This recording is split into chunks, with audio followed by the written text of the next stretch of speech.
No. Thank you, everyone, for doing the Pledge of Allegiance. Okay. We have 6:30. What? Do you want to welcome Kristen? Oh, that's right. We have a new board member.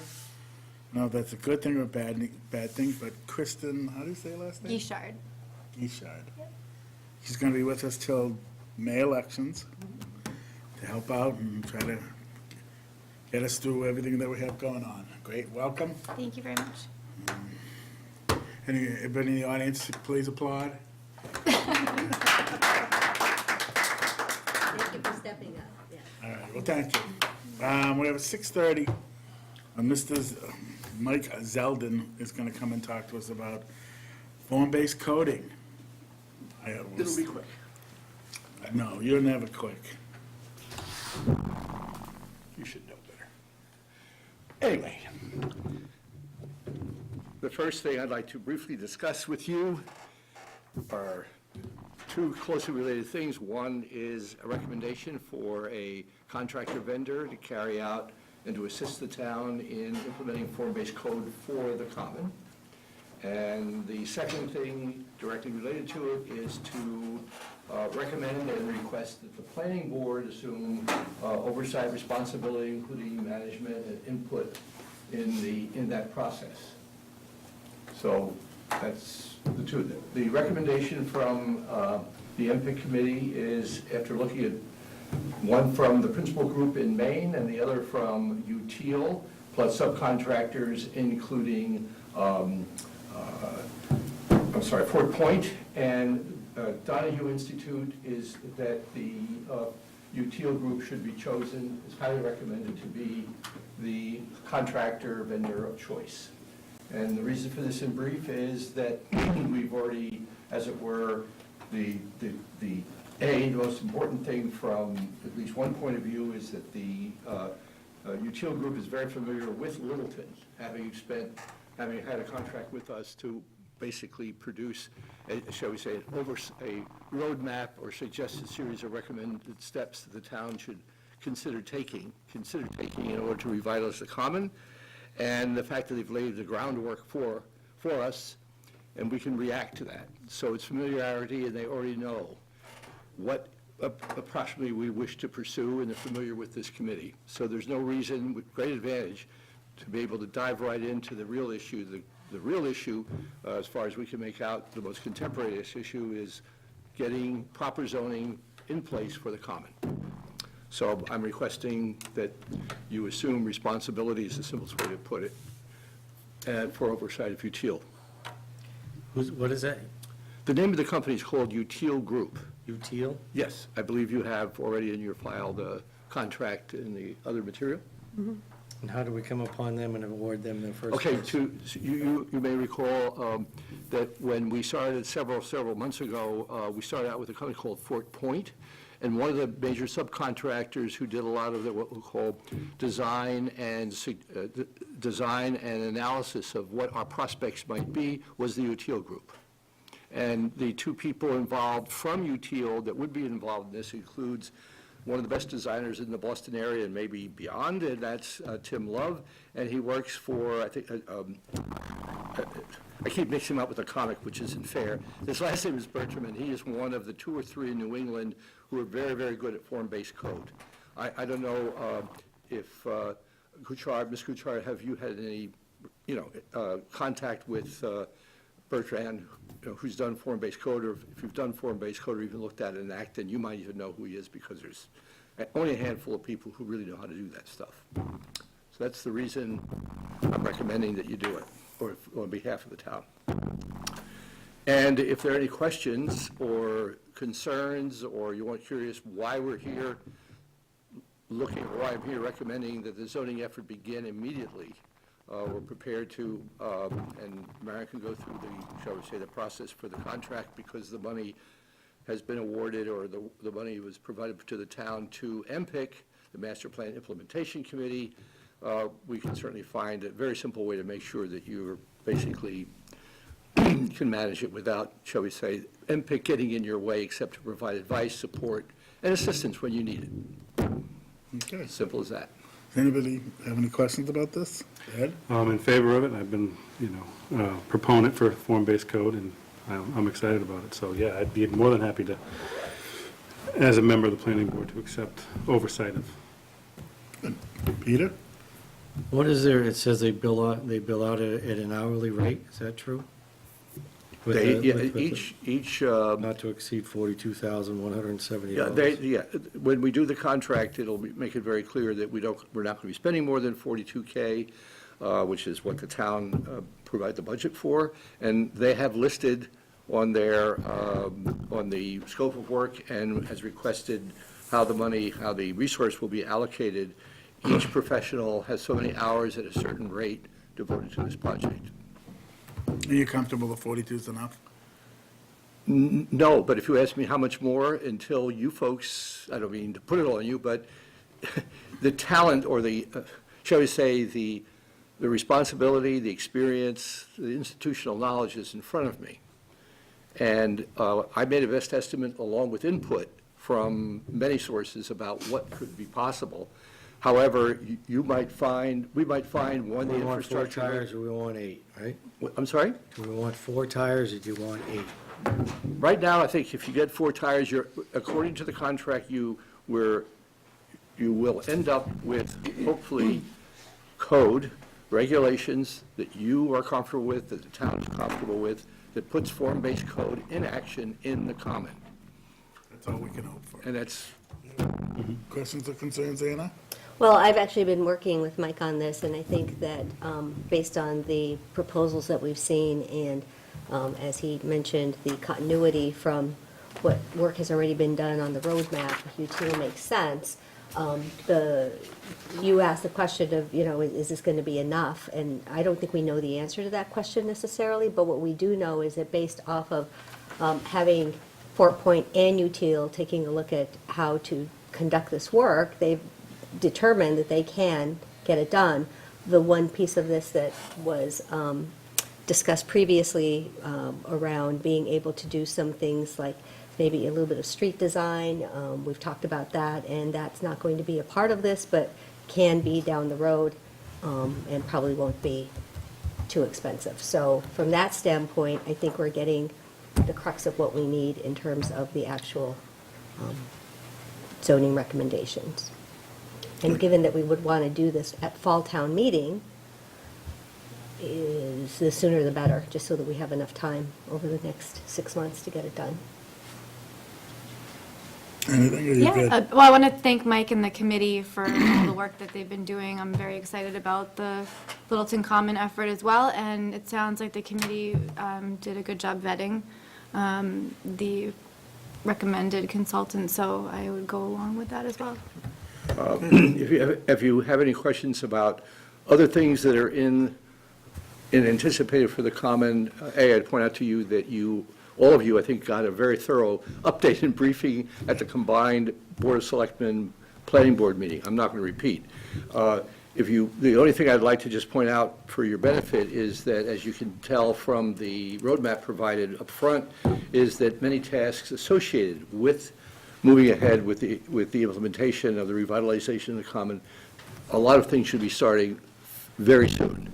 Mainly because lead times and also the complexity and the way they must work. So I just want to make sure that you do take a look at that plan with the idea, not plan, but roadmap with an idea of thinking about how to sequence. So we need to vote this, right, so that we can enter into a contract with them? Yeah, that'd be great. It's something we're looking forward to doing now? Like, now? Like right now? Right now, yeah, I did it short, so you can do it right now. Got 3 more minutes left in his time, so can we do it within those 3 minutes? I'll state the motion. So I move that we approve UTIL's proposal for form-based coding in the amount of $42,000, which will be paid from the funds approved at Fall Town Meeting. Second. Second. All in favor, signify by saying aye. Aye. There you go. Well, Painless congratulations. for you, huh? What? That was painless. And we'll let you know Well, how we like it. we'll see. There is one other component to it, and that is, since I've been working on this, I think that if no one else wants to step into that role, I'm happy to take the lead on it. Oh, you mean of the liaison to UTIL? Sure. Anyone else want it? I think Anna's the right person for the job. She's been in process so far, so continuity is important. She's gonna do it anyway, so might as well let her do it, right? I'm okay with that. Everybody else? Could I just make a suggestion? This is just an observation suggestion, that it's great having, Anna is very familiar with it, no question, her executive skills and all the rest can pull it off. However, because of the need to have institutional knowledge on this, may I just suggest that at least one other member, it's just a suggestion, sort of keep more closer than usual attention to what comes out as things move along. And I don't mean routinely updates, just basically, just in case Anna decides that she needs to go to California. Okay? Well, in the 42,000 that you have set aside, is there money in there for them to come and kind of prep us as where they go? Oh, yeah, there are, if you read or if you reread the proposal, you will see that they do have meetings with the planning board Okay. and the public. I'm talking about your deliberations, with them and without them. I think because UTIL is pretty much ready to roll, once we give them the go-ahead, that we can immediately try to schedule the meetings that they've designated in their proposal, so Okay. that we make sure to get it done. As far as participants in this, Anna being one, are there one selectman, two selectmen, is anyone from the, It's a planning board. No, I'm just talking about the planning board. Just talking about the This planning is, board? by the way, just an observation, suggestion, not a gotta do it, or you think you can do it, or something terrible will happen if you don't. I'm saying that. Peter, would you be interested in the reason I ask, is you like to drill down into the numbers sometimes, and thought that maybe you'd, Sure, come on, we can work. well, together on it. I'm up for reelection come, when is it? May. May. And which is, also think we need to, quite honest with you, we need to have term limits stated on this board, and I think all boards that we have. We can bring involved. that up at At some board point in business. time, we should bring that up. Well- So providing I, run and win again, and of course, it's up to the townspeople. I can throw my hat in the ring until May at the minimum. So it's your decision. If you'd like, I'll play till May. all right? Oh, look at you, don't be so excited. I thought for sure you'd pick your new member, it's a trial by fire. Well, she doesn't want to run again, so. All the more reason. Okay, just whatever. What do you think? I think I'll plan to keep a close eye on it regardless, but in terms of drilling down into the numbers, every week, I'm not sure if that's something I have the capacity for at this time, but So I'm stuck? Who's got the most time left? You don't have to do on the anything. board, I mean, it's just. You. right? Me. I mean, the bottom line to it is, I'm, in my work with you all, According to the. Get that the idea. bottom line to it is per Mike's comment, I'm pretty transparent about what I'm doing and happy to communicate through Mara and what needs to be communicated, so. I'm more talking about if for whatever reason someone isn't here, there's someone who can step and say, oh, yeah, I know about that, and do it. I mean, I should just tell you my Well, let's experience. look at it that way for now. I'll do my best to make it Yeah, to and the I- meetings and see what happens, and Yeah. we'll I'll go help from there. as well. So Right, if thank you you. guys are good for that, then Anna and myself will, so his 3 minutes are up. Yep. Thank you. Good seeing you again, Mike. All right, we have a 7:45. The Aquatic Water Resource District informal discussion. How you doing? Corey Godfrey from the Water Department. Very good to see you. See you. So I wanted to talk, okay, you brought that up on the screen, good, thanks. I wanted to talk about Beaverbrook Wells, which are on the Westford line. That map you can see up on the screen and in your packets shows the 3 public water supply wells for the town of Littleton. We get all our water from groundwater. And those purple areas you see around them are what's called the Zone 2. And that's essentially the area of land that contributes water to the well. And as you're all aware, in the past several years, Littleton's been experiencing rapid residential and commercial growth, which means more need for water. And we're kind of running up against the limit with our existing supply. So One of the things we've been working on is increasing the withdrawal capacity of the wells at Beaver Brook. And so those Zone 2 areas are based in part on the withdrawal volume, the amount of water you're pumping out of the ground, and the surrounding geology. And the DEP, if you want to switch to the next slide, please. The DEP requires that you protect your Zone 2s for your wells with zoning controls, which Littleton has done, obviously, with their Aquifer Protection District years ago. So on this map, you can see the black, crosshatch area. That's the Aquifer Protection District, covers all of the Zone 2s, which is great. But since we're looking at increasing the withdrawal volume from the Beaver Brook wells, that is going to expand the Zone 2 area beyond the current Aquifer Protection District. And we've gotten all of the approvals from Mass DEP to increase that withdrawal volume. And all we're waiting on now is they need confirmation of a town meeting vote to approve the new Aquifer Protection District boundaries, which would cover this new Zone 2. So here you can kind of see, and we'll zoom in on the next slide closer, but there's an orange line that kind of is a little bit larger than the purple line, and some of that is outside of the current Aquifer Protection District. So those are the areas that we need to focus in on. So if you go to the next slide, I think it zooms in one more slide before we zoom in. So in the past, we've created the district boundaries based on whichever parcels intersect the Zone 2 area. So sometimes you end up with some parcels that only a small amount of the area is actually in the Zone 2, but you end up protecting that whole parcel. So we can talk about options for how to do that. We don't have to do it that way necessarily. We could just protect the Zone 2 area. And there's one parcel in particular on this map that stands out as being large. It's just barely touching the Zone 2, but it would be included in the district if we did it that way. Yeah, and the reason that you would do that is so that you don't have a zone line going through the middle of or through the edge of a particular parcel. But that's always the board's choice on how they want to set the district line. So now if you go to the next one, I think we can zoom in a little bit. So we get a little bit closer here now, and you can see the primary area that is affected, of course, is the common area. So that's where, any concerns will most likely lie. There's a couple other areas, but they're more, just forested areas, essentially, maybe one or two homes out there. So let's see.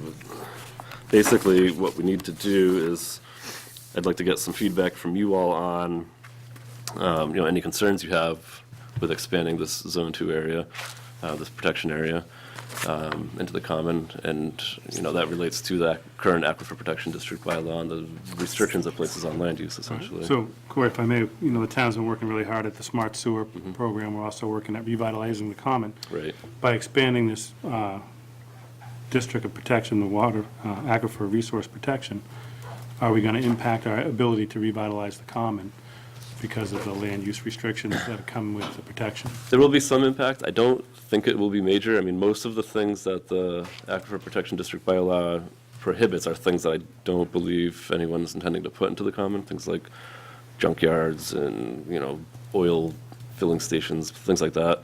I think the primary piece that will be relevant is the impervious surface coverage. There's a limit on that. I want to say it's 15% in the Aquifer Protection District. Well, 15% is the trigger for requiring a special permit. Right.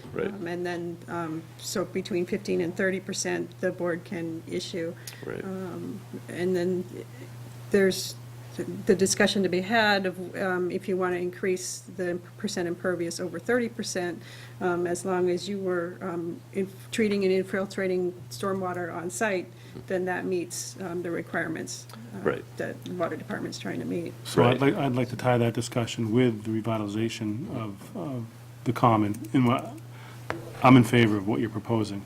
What I like to say is when we're working with our consultant on form-based code, and we're talking about recharge on site for discharge, an architectural detail that I think is extremely important that we should be looking at in this revitalization is green roofs, stuff like that, because now, again, you've just taken the impervious surface or a pervious surface and put it on top of a building, so Right. you can get that same effect on that Right. with architecture, so. Yep.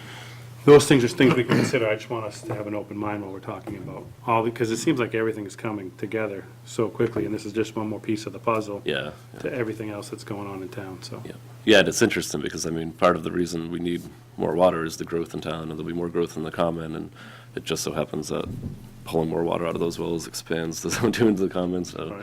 Right.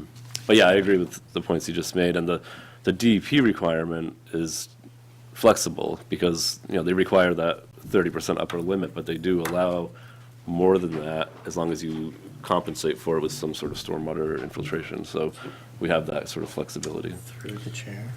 Sure. What's going on with NAGOG? I was Yeah, just those- gonna ask that. Those are. I'll so- withdraw my No, question. no, you asked it, it's fine. No, that's fine. Yeah. So there's, we're currently pursuing 2 new sources of supply in that area. There's the Cobb's Bedrock Wells next to Cobb's Pond. Those are moving along very quickly, and they'll probably be online in 4 years, I'm guessing. That's my guess. There's some challenges associated with them, but nothing too major. Nagog Pond as a surface water supply is a different story. That's a much longer-term goal. That's at least 10 years out, if not But we more. already have a well site there, right, correct? We have wells there, yeah, but there's a lot of work to do. I mean, there's no infrastructure there at all, and we need to get all the permitting done through DEP still, which is what we're working on right now. They're mostly just wellheads waiting to be tapped. Yeah, yeah, we just put the wells in, nothing else. There's no power out there, there's no water I main thought out we there. already had a well site that was up and running down at Agog, and it's feeding Acton. No, no, No, there's nothing, there's no. no, there's no public water supplies down there. Water from there basically all goes to Concord, correct? From Nagog Pond, yeah. Yep, they take They it draw all. it right from the pond itself, not from any wells. Right, We right. treat it, that's why they were arguing with us about the money they spent, whether or not we can recoup some of that, or they can recoup it from us. Right. So that we could tie into their existing treatment plant and bring it to us instead of doing our own, which is an option, It's an option. correct? It's an option, yeah. All right, now, as far as a well is concerned, what are the gallons per minute that a well that services the town, how many gallons per minute do you ordinarily get from a Well, well? they're all different. I mean, the Beaver Brook wells currently are permitted for 285 gallons per minute. If we get this new aquifer protection district approved at Springtown meeting, we can increase it to 450 gallons per minute. So All it's right, significant. the thing I'm wondering is, that you're taking water from one side, again, there was snow removal, and I sometimes notice that they're dumping snow on the power lines down near my house. Okay. And I know the trucks are coming from the other side of the common. I was under the impression yet, if snow fell on west or east of 495, it had to stay on east of 495. You couldn't bring it over to west. Was that any? I don't think so. There's something about snow storage. So if you were like stockpiling snow, like in a really bad winter, where you sometimes have to do that, then you're not allowed to bring snow into a zone 2 from outside of it. But as far as just regular plowing goes, I don't think there's any rules on that. Again, they're only moving if they got to get it out of there. It only happens, 1 or 2 times every 10 years. Yeah, you know, yeah. And we have vicious storms and one on top of the other. Yep. But that was something I was curious about. So with these wells being in this area on 2, where the water comes out, it doesn't matter where it goes, correct? Right. I mean, there's a certain DEP conditions on that. They prefer to see water stay local. You know, like if your well's in one watershed, try to keep it in that watershed if you can, but it's just not practical all the time. Sometimes you Yeah, have to move it I around. don't see how you can decide which drop goes where. Right. Yeah, exactly. All right. Yeah. But I like, Ed's questioning about what exactly can we do in the common area Mhm. if we put more restrictions on it as far as Right. the revitalization, which Mike is working so hard towards. Yeah, I think the restrictions from this are relatively minor or can be dealt with and, in a way that's compatible with your goals there. Thank The you. only thing is we're on a fairly tight timeline with this because we really do need to be able to get that extra water out of the Beaver Brook wells this summer. So the Springtown meeting is really when we would need to get this aquifer protection district approved. So it's fairly soon, obviously. It'll only be a couple more meetings before then. And it's a town meeting vote, right? Yeah, it's a 2/3 town meeting vote. Now, what about the well site behind Delaney? Are you ever gonna tap into that one too? That one's pretty much out of the question at this point, and unless it's just like a backup well if we lost one of the other wells, because it's in the same watershed as all of our other wells. There's just not any more water to pull out of there, basically. We're taking it all, especially after this increase here. Go ahead, Anna. Hi, Corey. So on the map, when when you can look at it a little bit more closely, the areas that are new are the red ones for the proposed, and then the existing one that's currently already approved by DEP is the pink one. And there are some areas in pink that are going to remain out there that aren't covered by the red. So does that mean that those particular sites are just going to continue to be zoned and there's no change to them, or does that mean they're going to get? That would be up to you all, I guess. There's that option, yeah. There's areas that are protected that don't necessarily need to be, so that you could look at trimming back those areas. It's really the areas in purple and the new red zone there that need to be protected. The others are sort of open for discussion. Okay. Okay. In the discussion, I would just like to add that, some of the lines do cut through parcels of land. Yeah. And instead of the line cutting a parcel, I say we pull in the parcel. Yeah. To incorporate it in the protection zone. It expands the area slightly, but mostly it just makes it easier for regulating the parcels. Right. They're in or they're out, so Yep. it makes Yeah. it. I agree. Right, and then the discussion, we can see the one large area that's, would be out, that you could consider taking out of the district. Yeah, there's that little lobe there, and then there's the area in between the two Right. zone twos there, yep. I like to defer to whatever the water department feels necessary to accomplish their goals and accept them as that. If anyone has any other opinions or So, I mean, circumvent any more questions. So you'll be coming before us formally sometime before town meeting? Yeah, I think at next month's meeting, we could probably come with town council and have there's a few minor written edits to the bylaw itself, which is the next slide, I think, is just a couple minor changes DEP wanted. And then a more sort of formal map, I guess, showing the map that would be presented to the voters to approve. yeah, at so if town you can meeting. formalize the map, eliminating the areas that don't need to be protected, and pull in the parcels in full, and then whatever written recommendations per our discussion, you want to write it, I think the board could support it, and, you guys could present at town meeting with our support, Sure. if that's okay with the chair. That's fine with me. So a quick question on the chart that you Yep. have. Yep. So the third item down has a partially meet, Yep. indicating that we just need to have a definition. So can we just add that definition so that that becomes also a complete? Right, we could just change, Definition. yep, we could add a definition or change the language. It's probably easier to add the definition, yeah. Okay. Are these seats reserved then? No, go right ahead. Do you want to sit all the way? So town council's been on board with the information to date, and so we'll ask him to bring the draft bylaw for the next meeting. Yep. And then you could, that puts a public hearing just before town meeting Right. on it, so. Excellent. Okay, Great, thank you very much. Thank you. Appreciate it. okay, so we have a 7 o'clock. Yeah, we're right on time. New subdivision 195 Tehadawon. Thank you. That's the one.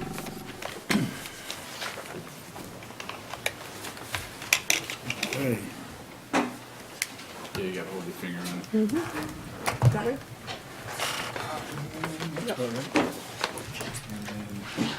So there's a folder labeled page 1. Stay ready to get to it.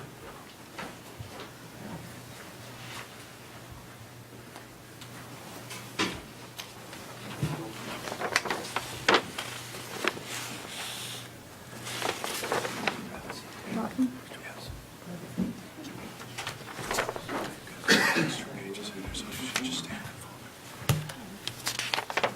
folder.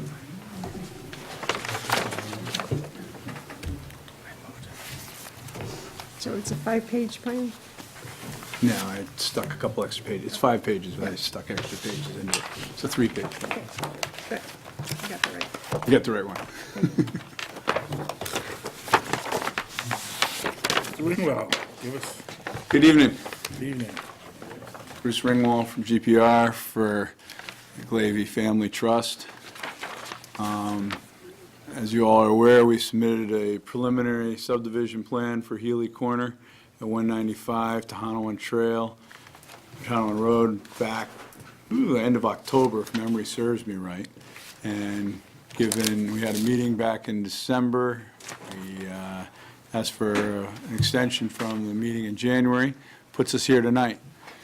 I've, back in the, from the comments that we received from Conservation, Open Space, and various different places, I've met with a number of the different people, have not been able to meet with everybody, but I've had conversations with a few folks on the phone.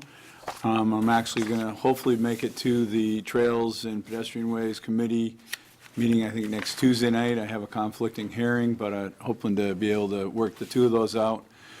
But we I have learned what their main goal is in connection to trails. And as we turn to the next page,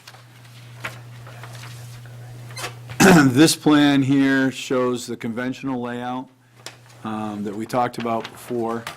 And the conventional layout as shown here is 14 lots. Lots 12, 13, and 14 are A&R lots that could be cut out on their own, as Warren shown with the cursor over on the looker's left there, which would be the northwest or northern side of the property.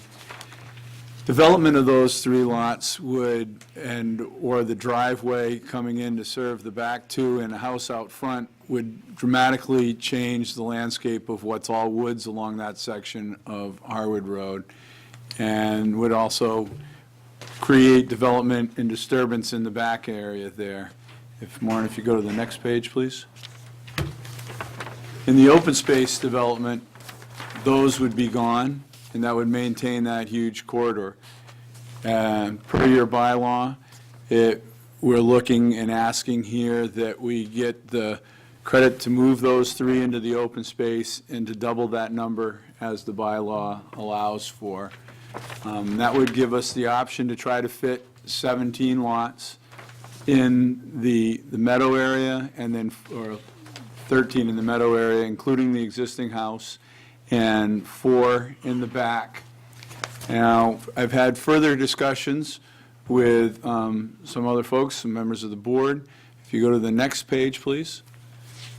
There was comment that even though your bylaw in the open space has no minimum frontage and no minimum area or yard setbacks, so we had shown 4, I'm sorry, if you go back one more page more. 4 hammerhead necks coming down to those. It takes away from the flavor of what your bylaw is. You know, your frontage, your reduced frontage lots create a manner that you have to have a lot, an open space a lot, and you don't have the necks all together. So again, going forward, one if you would. We've revised the plan to show a second cul-de-sac, if you will, coming off of the first cul-de-sac.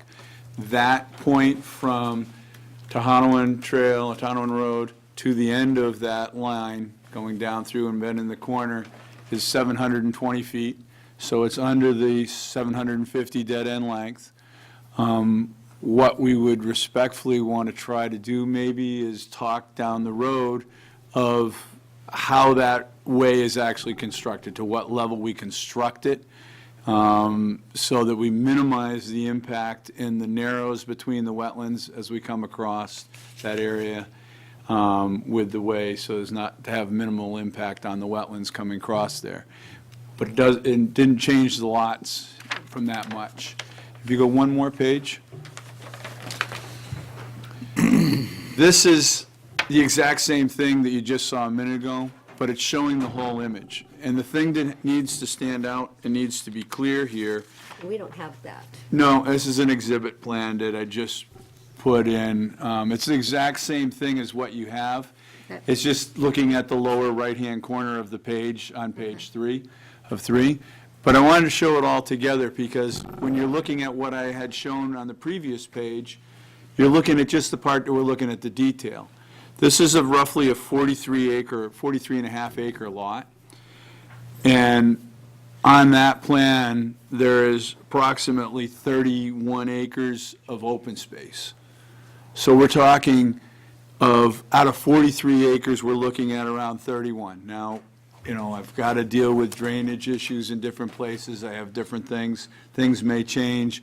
So the bottom line, we're in a neighborhood of a 43-acre lot, having open space use X amount and having bare minimum 28 acres plus or minus that is open space, creating a very large corridor to the back. Now, one thing that, and I don't know if it'll work on here, but there's existing right now on the lookers left of this plan, if you start up at Harwood Road with that, Maren, right in a little bit further to the right, there's a cart road that comes in that leads to a trail that comes all the way to the back of the property.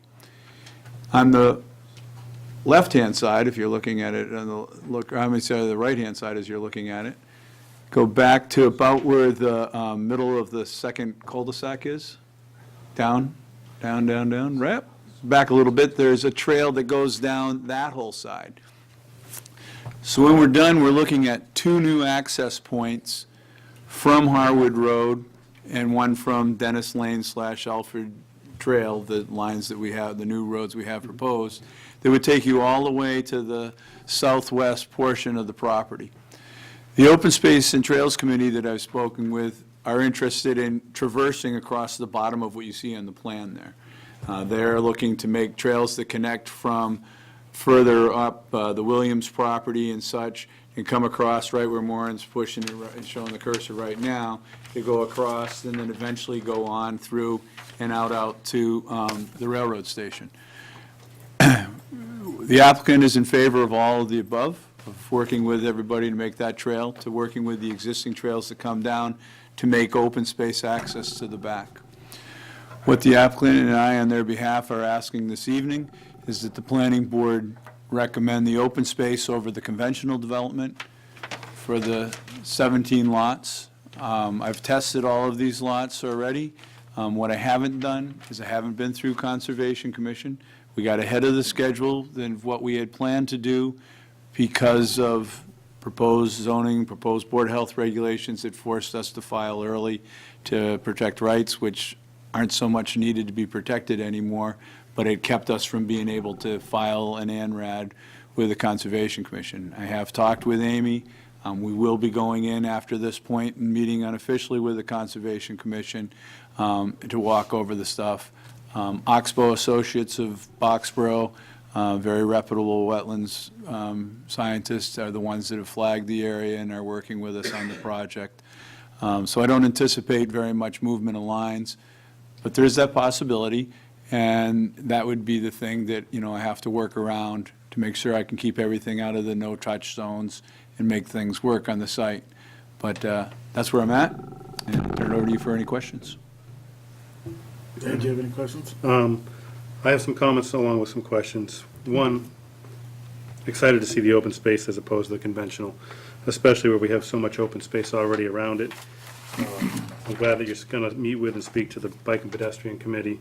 They have, obviously been present at a lot of our meetings and make sure we request that connecting trails be considered, and as an applicant, you're already proposing to make those trails accessible. If possible, on the next rendition of this, if we could see a small parking area possible at the trailhead off of Harwood Ave to the far, I guess, my left, looking at it now, would be great, and just a gravel area, pervious surface where they could pull in 4 to 6 cars. 28 plus or minus acres is a huge win for the town. I'd also like to make the recommendation that that open space go directly to the town to be controlled by the select board, not to conservation, until we can work out some details with conservation on how they manage the land so that all can use it. I think it's important that we have an executive board. Yeah, the applicant and us have talked about that, and they're in agreement with making certain that there are a variety of uses that would be able to happen on the property that may not necessarily be able to happen under conservation control. But they have no problems with the guidelines of the open space requirement within the bylaw of creating the conservation restriction and not having it in as homeowners association and having it go towards the community. It's not a problem. So one question, when I look at the two different plans, where one, you have the frontage lots, where you have the bunch of skinny little access points coming down. and You're then- talking, if you go back 2 sheets more? Yeah. The term That that you one and I, yeah, the term that you and I used when we were discussing it was rat tail lots. The Yep. new one that you've shown tonight is much more appealing, in my opinion. Again, again, it's design and something that appeals to me more than the 3 or the 4 lots with the rat tails. And how we address that in the future, I think is a good way forward. Peter? Go ahead, I'm looking. Anna? Well, those are going to be a lot of my questions, Bruce, around making sure that the communication has occurred or will be occurring with conservation. Yes. Okay. And then I would just ask that in the future, if you could please try to get us the plans and documentation, in advance of our meeting, that would be really helpful. That way we can make sure we put attention to it in advance. Yeah, no, we've had a hard time getting together with various different people. I was able to meet with Rick Finley last week. It's just been kind of hard to get everybody together, so I appreciate that, and I'll definitely make that happen as we move forward. Kristen?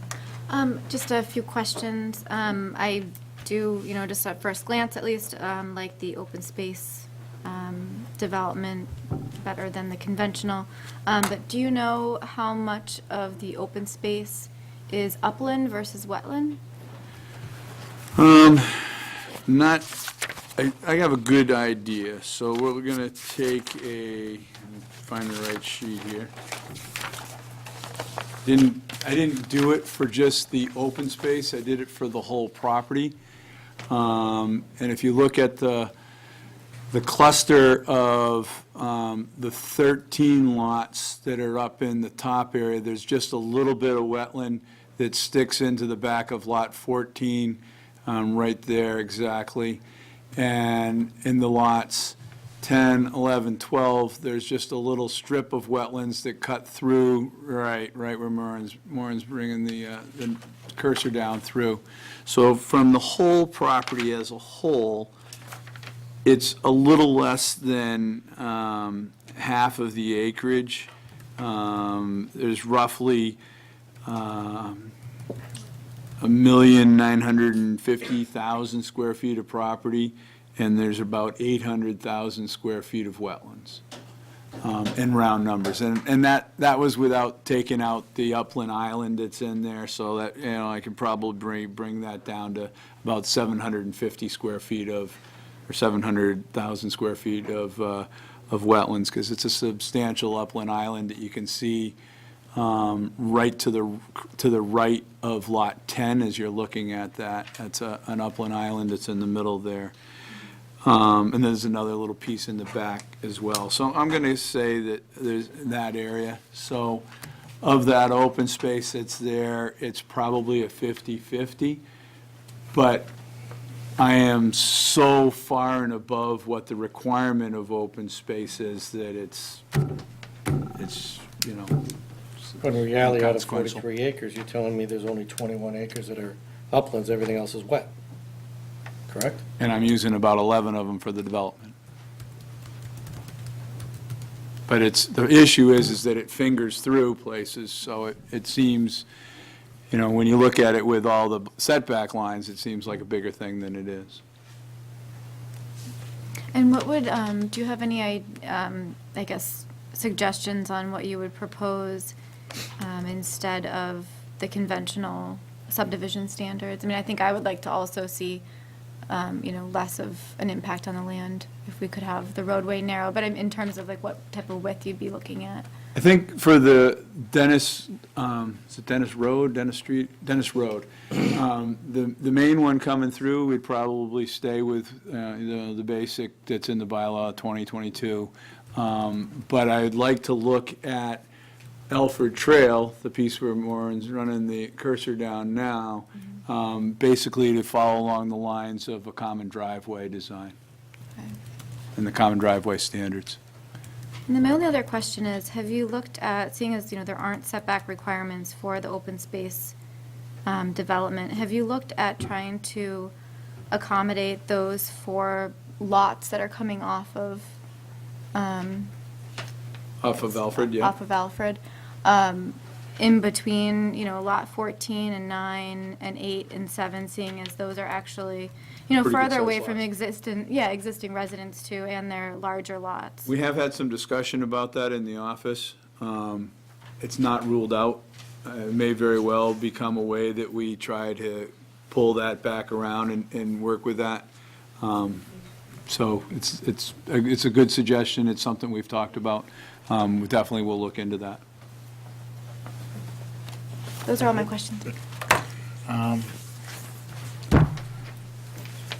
I want to thank you, because this is a real open space plan. This is an open space plan that shows large parcels that are going to go to the town, that are definitely walkable, definitely good for animals, not that the animals are a big concern, but definitely walkable. They're not little, tiny little fingers here or there. It's large, it's 28 acres by the time we're done. You are the first one really coming before us with the bonus density that we've ever done an open space for. I have no problem with that, given the fact that you've left the big contiguous open space here. Again, I agree with Ed that we need a parking lot here, because it needs to be accessible to everybody, not just the 17 people that are going to live there. One other thing, I know you had spoken about timing of this, that you're really not in any big hurry to get going with this, and if there's a way that we don't have to go through all the iterations of this and give you your number, your 17, so that you're comfortable there, and, whenever the Glavies decide they do want to do this, to move forward then, is that something you're still interested in? Well, yes and no. What we'd really like to do is, as you're aware, there's a 7-month window from when you file to a preliminary to file an definitive. Whether we stay within that or not, we're not sure, but we're from the end of October to now, so we're 3.5 months into that time frame. So we'd like to wrap up the preliminary phase of this. Doesn't mean we won't come back in and talk with you guys about, okay, this is what we're thinking. Ideas like what Kristen said, come up with widths for the road. Once we get with trails and pedestrians, paths, making certain that we have those items addressed and on a plan, come in and talk with you. I have not had definitive discussions with the applicant or the client as to whether he still wants to file within that 7-month time frame, or whether the concerns that we filed for initially have passed enough that, he can file it another time. I'm just trying to not hold your feet to the fire and say that the longer you wait, obviously, the better the town is. We'd like to keep it in open space as long as we can, and I don't want to speak for the board, but I think if we asked the board and we talked about it, that we would not have a problem with giving you direction as to, do we like the 17 lots? Are we okay with how it is? Rather than have you go through be forced to do the whole definitive and then be forced to build this. Oh, yeah, no, yeah. That's kind of what I'm getting at. If time is not of the essence, and, the longer it stays as open space, the better off we all are. That's all I'm trying to get at. But other than the fact that we have nice parcels, we have big parcels, and it's a real, true open space, I have no problem with that. I know you and I had talked about the necks, and I'm happy to see how you've resolved it. It looks good. I had to push it out further because I didn't want to have the turnaround, even if it's just on paper, to be in the narrows between the wetlands, so I had to get it out where there was more space for that. But fortunately, it still fell short of the 750 feet, so. Anyone else? Are we good? Peter, do you have any comments? Lot 1 through 17, taking out 11, 10, 11, 12, and 13. How many acres is that? The ones that are not going across the wetlands in the middle there and where you want to shrink the road. I'm going to guess probably about 7, So but I don't have an actual area on that. I'd have to calc it out, Peter, I'm sorry. So there's 13 lots on 7 acres? We can look at the chart there. Is that a guess?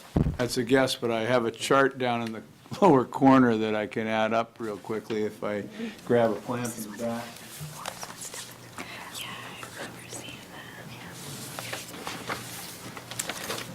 If you recall, there's most everything down in those lots leaving out again, 10 through 13. That land is relatively dry and high, there's no wetlands involved whatsoever, correct? Mostly, that's correct, except for that point that I pointed out a few moments ago. On Lot 7? So, 1, 2, 3, 4, 5, 6, 7, 8, 9.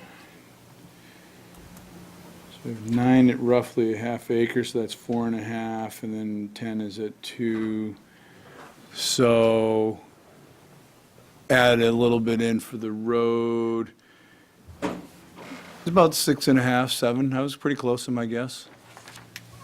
I've been hearing, I'm sorry. Those are the lot sizes right there. I photographed it because I couldn't read it. I don't know, I've been hearing a lot that people are not looking for large lots. They want small, they want something easy to take care of, they don't care about the yards. We're lucky enough that we've created some good open space and good playing fields. Go to the next sheet, Mark. I guess I'm just wondering whether or not you can put, I don't know, change the way these lots are either, 10 through 13, or I don't know if it's possible to squeeze more in those 6 acres and make the lots smaller.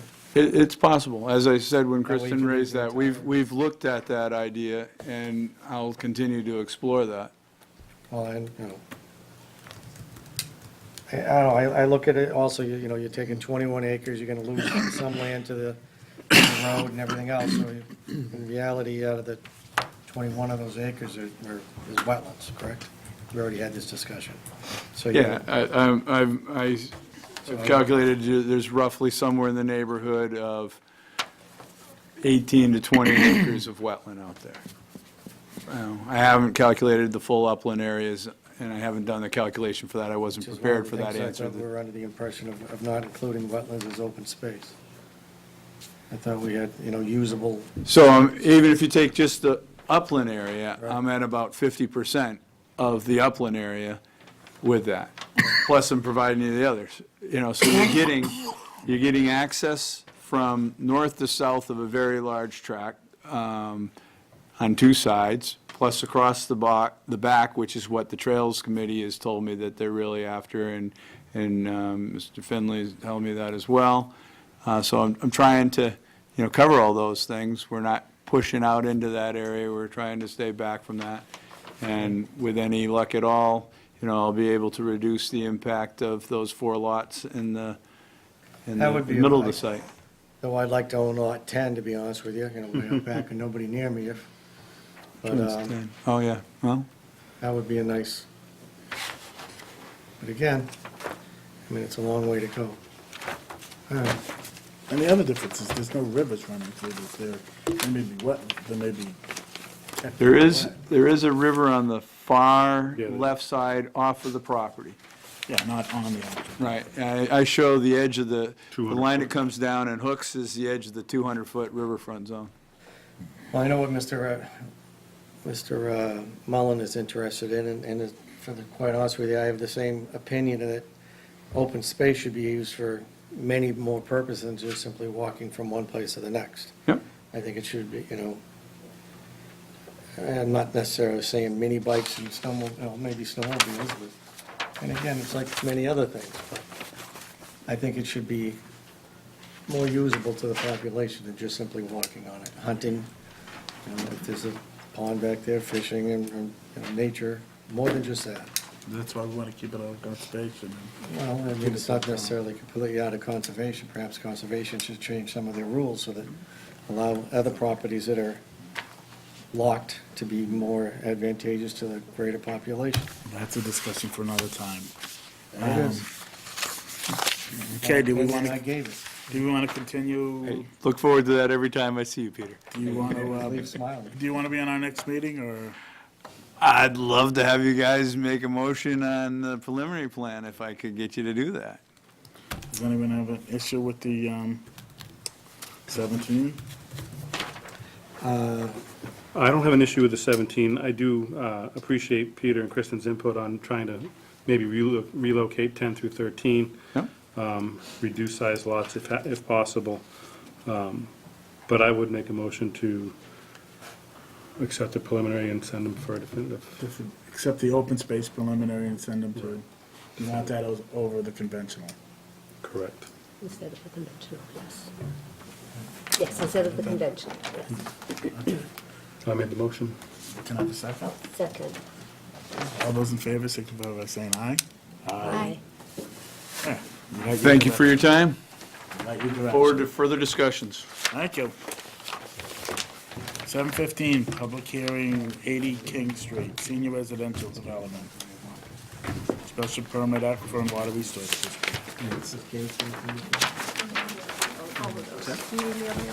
Nobody's trying to give your opinion or moving. Nobody's moving my needle. It was just the same sheet, just trying to show. You emailed me that one. Oh, so that, I'm good. Yeah, I'll print out on small size, no. Okay. That's so better than that. Oh, that's it, you gotta go, step off. Okay. Do we have a notice? Do you have to read anything? I'm sorry? Do you have a public, is there a public? There's no notices, right? Martin, we don't have any notices, right? Nothing needs to be read. Well, I think for this one we do. Yeah, that's the master. You do have to read it. They did. Well, We need it for the, there'll be something up on the screen, hopefully. Mr. Martin, yes. just ask a question. Were you supposed to open that one up to the conversation to the audience, the last Yes. Levy property? Did we? I'm on a butter, and I just wanted to voice a few concerns. I can do it in writing if that's better. Well, that was just, What would you We missed it. prefer? We can- yeah, you know what, I should have asked. I didn't see anybody raise their hand, I didn't even Yeah, say. I was waiting. Oh, Yeah, sorry. I'm not familiar with the, Oh, I apologize. Sure, if you have some concerns, you want to put them in writing and send them to us? put them in writing. I Do you have a wanna- group of abutters. Speak to Bruce directly, that'd be great, too. I've done that already. Okay. Thank you.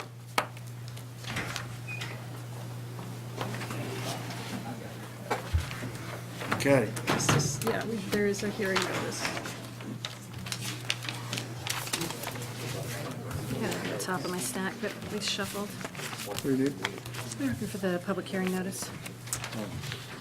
I have it online, so let me just read it from that. Will that work?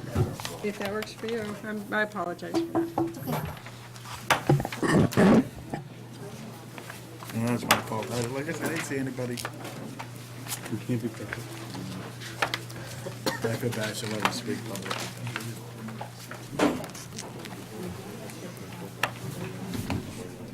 Public hearing, senior residential development in Aquifer District special permit behind number 80 King Street. The Town of Littleton Planning Board will hold a public hearing on Thursday, February 7, 2019, at 7:15 PM in room 103 of Shattuck Street Town Offices, 37 Shattuck Street, to consider the application for a senior residential development special permit pursuant to Massachusetts General Law, Chapter 40A, and the Code of the Town of Littleton zoning, senior residential development, Sections 173 through 40, 173-45 through 173-152, and Aquifer and Water Resource District Special Permit, Sections 173-61 through 173-64. Property location behind 80 King Street, map U42, parcel 9-2. Property owner is the King Street Realty Trust. The applicant is Field Development LLC.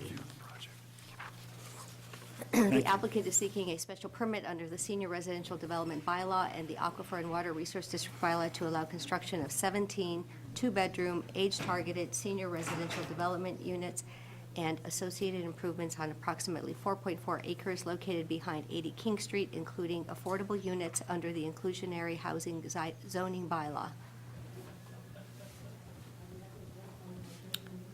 Thank you. Good evening. Good evening. So if you'd like, we will sort of bring you back up to speed. We have a new member. I'm Jennifer Platt from Anderson Krieger, representing Field Development, here with Greg Roy from Ducharme and Dillis, who's our project engineer. Some of this will be old news to you. We submitted our first conceptual plan a year ago, February of 2018, and we've been working with the board continuously since then to refine this plan and come up with a plan that to incorporate all the comments we've been receiving from both the board, from the community, from the representatives for the senior community in town, to come up with this plan. At our last hearing with the board in December, you have this plan in front of you, which is about, just as a reminder, it's 19 units. These are all single-level units. They're all zero clearance entrance units. They are all one level, which was a specific request that we had gotten a number of times from the representatives of the elderly community in town. It's about half the density that was originally proposed, so we went from multi-story buildings down to single-level stories at the request. We've done a number of things to incorporate amenities into this project, which have been requested, including starting with walking trails with, it's hard to see on this, in this gray and white plan, but 2 tennis courts at the back of the property and the open space there, a gazebo in the center area as a community gathering spot. There are also raised community garden beds. There's a area for a bocce court to be put in. And since there isn't room, and there had been some discussions over the past year about could we put in a community center, what could we do right on site, and since there wasn't room there, we had discussed with the board at our last meeting having a contribution to the senior housing trust in town, and was agreed that the developer would be willing to do $3,000 per unit, other than the 2 affordable units, as a contribution and a way to either fund a senior van to get to other amenities in town, or town could use that as a part of the cost towards building a senior center off-site. We were fortunate enough to have at our last meeting essentially a straw poll and a blessing by the board who was in place then of the plan. We were still waiting for our engineering peer review to come in, which has come in and has been responded to, and I understand that there's some additional feedback, which we haven't had the opportunity to hear yet, but we'll be happy to hear and respond to that. The reason that we're doing a little bit of the whole overview is we do have a new member. Unfortunately, we had a member who was not able to stay and to give us our final vote that we were hoping to get either last meeting or this meeting. But that's sort of a overview of where we are. Greg, are there other things that we should point out? Well, maybe I'll just give a brief overview just for the benefit. Of course. How we laid the site out. And again, as Jennifer said, we started with a site that had 30 units on it. And they were in a townhouse configuration. We had several, we had some 8-plex units, we had some quad units, so just a more dense plan. And over the summer and through the fall, we had several other iterations that we brought before the board, and I think that, as Jennifer said, back in December, we finally landed on this as a concept, which is a mix of single detached units and duplex units, as Jennifer said, all single-story, which we definitely got feedback from this board and also from Ms. Barrett in her review letter. So generally speaking, from an engineering standpoint, the site was laid out. It's a private way. It's not going to be a subdivision. So this is a site plan condominium project. We have the access road entering from King Street, which is 24 feet in width. And then we go up to the intersection of the loop, and we transition to a 20-foot road section. We have sidewalk around the entire loop, and also extending all the way out to King Street. Stormwater in this, on this site is managed 100% on-site. This is kind of a unique site where there is no existing off-site runoff from the site, just with the way the topography works. So we, by necessity, had to manage the stormwater on-site. The soils are good, they're very sandy, so we were able to do that through the use of underground infiltration systems. That we have several throughout the site to accommodate the stormwater runoff. The site will be accessed with public water, through a public water extension.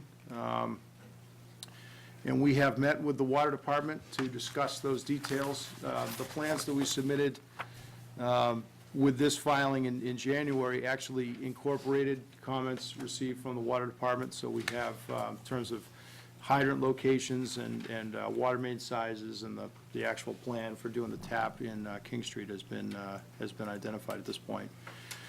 And of course, we'll have an extension of the electric service. That will be an underground service. We've also spoken with the light department on that.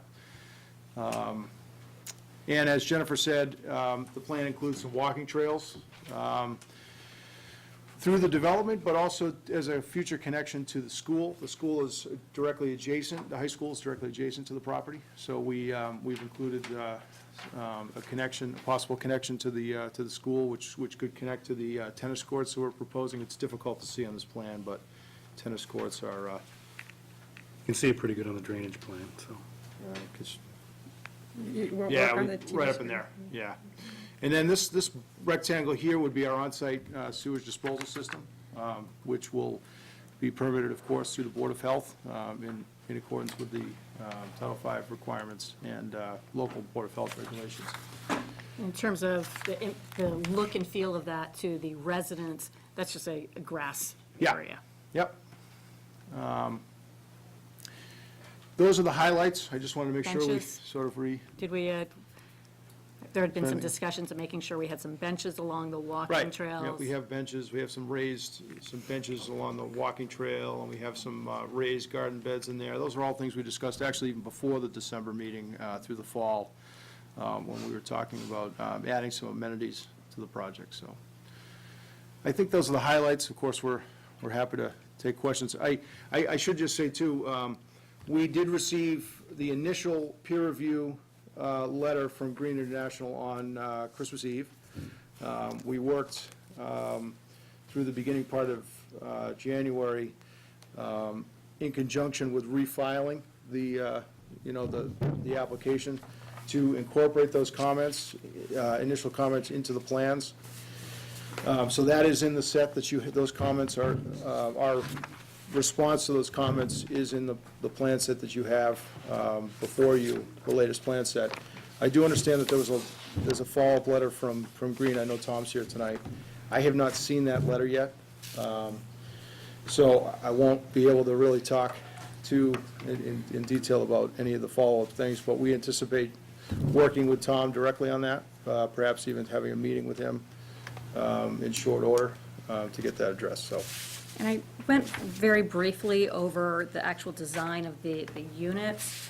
Greg, do you want to talk a little bit more about that? Because we had a lot of feedback over the past year on how those units would both be laid out and how the look of them, the appearance from the front, to give some visual interest, to make sure there was no unbroken up or facades, and to have.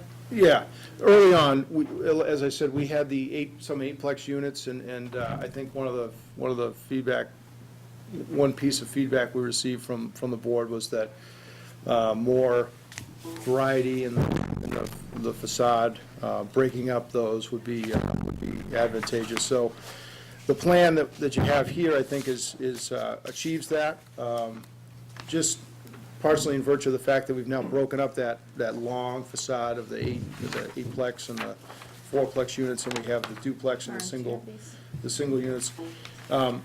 We've also added, as you can see on the board, what we think is a pretty nice look and feel. We've broken up the facade with some traditional clapboards, but also some of the shingles So we've really, put some thought into that. We tried to take the feedback and make that, Make these both usable and Right. attractive units. from a usability standpoint, one of your regulations is that the units be accessible via a zero-step entrance, and we are proposing to do that throughout the development. So, did you have something to add, you guys? Yes, 17 units, not 19. Oh, you said nice. Also the, Sorry, thank you. Sorry. Tried to get a couple extra. geothermal. In terms of the heating system, one of the features we were developers able to provide is geothermal heating, which will be much less expensive for the owners to use and operate. We had presented to the board a hearing or two ago, a spreadsheet comparing the costs of propane versus the geothermal, and it showed that it's about half the cost. I actually can dig up the chart if we have it, but a much less expensive home to heat and use. So that was something we were trying to do to keep the living costs down. So we're trying to market this to the elderly community in town, make it affordable, accessible, and that's one thing that we could do. Okay. Not yet. I'm going to open up to the board first, then we're going to have questions answered by Green, and then we'll open up to the public. Ed, do you have any questions, concerns? We've been through this several times. I appreciate you guys coming back. I have obviously been in favor of the proposal due to the fact that I sponsored the senior residential development bylaw for this board. We got unanimous support as a board to present and propose the bylaw. I think this proposal is attempting to meet the requirements and the demand that we have for senior housing.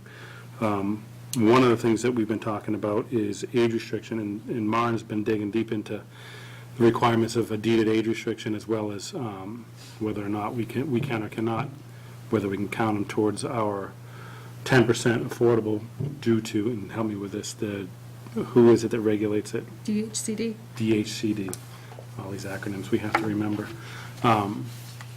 So Maren found out that we actually, if we do deed restrict it to 55 and older for only one occupant required, the income limit changes from 50,000 to 200,000 of profit from a sale of a property. Is that right? The asset limit total would be $275,000 to qualify for one of the capital A affordable units, and that would include up to $200,000 of equity in the sale of a prior home. So Again, I'll say that I am not in favor of a deed restriction on age because of what it does in discrimination towards families that might, a disabled veteran, a disabled person that might benefit from living here. They don't get to qualify, but the numbers make sense. So in this scenario, if it was more flavorful to the board to actually put a deed restriction on for age, whatever we need to do, honestly, to move this forward, we're going to get tennis courts for our high schoolers as well as the occupants of the development. I don't know what to say. I'm in favor. Okay, thank you. Anna? We'll come back to it. Would you like them to address this? It looks like they're Oh, talking about it. If I may, in terms of a deed restriction, we have designed this property in terms of the septic capacity, so it does not need to be age restricted in terms of the flow levels. That being said, We would increase the capacity in units. yeah, if we were, so that was a trade-off. We have fewer units there because we allow more flow per unit. That being said, it opens up the housing both to someone who is over 55 and someone who's not, are under the, Disabled or still a veteran that's under 50. Or a municipal employee, or all the other people that could benefit from a two-bedroom, zero-entry housing. Again, like I said, when we wrote the bylaw, we wrote it to be age-restricted by design, not by deed. We're just trying to figure out a way to also, we've been talking, a big pushback, from this board has been affordability, right? So one of the things we've been looking at is the money and how the people can carry some of their money forward from a sale of their property in order to, because if they make money on their property, they don't qualify for an affordable unit. In this scenario, they can carry forward some of their profit to purchase one. So I'm just trying to find a balance. Again, I understand what you guys are saying, where you designed it capacity-wise, a system that would allow Too affordable? younger families to live in there, so. If you can do that in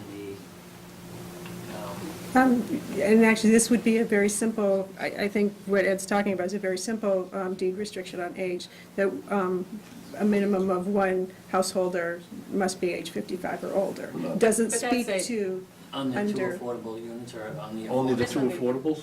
it All doesn't of it. speak to whether, doing it that way still allows all age ranges from 0 up to 55 and past. Now, doesn't it require one person over 55? It requires one person So over it, 55. so it limits it to a family that has one person over 55, which, Right, and it's just, just. Again, it's just, it's up just to for the board discussion, to- we're trying to figure out a way to get the money to make it affordable. So that, it is not something that we have planned, it's not what we've designed to, and it would have a very big impact, I think, on this project. So that's something that would not be open to, maybe unless it were to the affordable units, that might make sense there if you're trying to have someone be able to qualify for an affordable unit. But it wouldn't make sense to have that apply to the development as a whole. so I guess, any understanding you could help me with on what design criteria went into that, so. Into what? How think you they're design, talking about how septic. how a age restriction, a simple age restriction would. Is there an age impact restriction that. on the current Sure. bylaw now? No. No, That's why we designed it the way we did. right, but I don't This is understand. the very first time tonight, that we've heard any. So this is just a discussion Right, Ron and just I a had discussion, today. but I talk don't, about this. right. It's Very septic first. capacity, so Okay, if it so were age under- restricted, you could have more, the system would be able to handle more We would units. do I- and I- you would- Actually, I don't think that, I don't, It would be that's not 100 my There'd be understanding of it. It's 150 150 gallons per- per unit rather than 220. So And if, you so sent it this to is me. out of our purview, so we don't do Board of Health, we don't Right. regulate But septic, that's- but, so I'm just gonna ask you to that's the- clarify, explain it to me. So we could reduce the size of our So- septic, reduce the cost of our No, septic. so my We could understanding increase is the number that of units. Now you see why. and maybe it's my misunderstanding, that If that was the, part of the Wait, let- bylaw. let we Mark just- let Mark finish. help us understand. It's my understanding that if there's a simple age restriction for one household, older 55 or older, that doesn't impact the Title V flows, the design flows. Is that incorrect? That's incorrect. Okay, The Title V states that in age-restricted, 55 and over, is 150 gallons per house. These are designed for 220, which are 110 per bedroom. Because there's no age restriction. Correct. So it's a bigger system to handle more flow, and if we put an age restriction on it, then you can go to a larger system. We can go to a smaller system, more Or units. more units. Okay. But also, Thank you for the clarification. Are we done with that for a second, or do you have another question? Septic.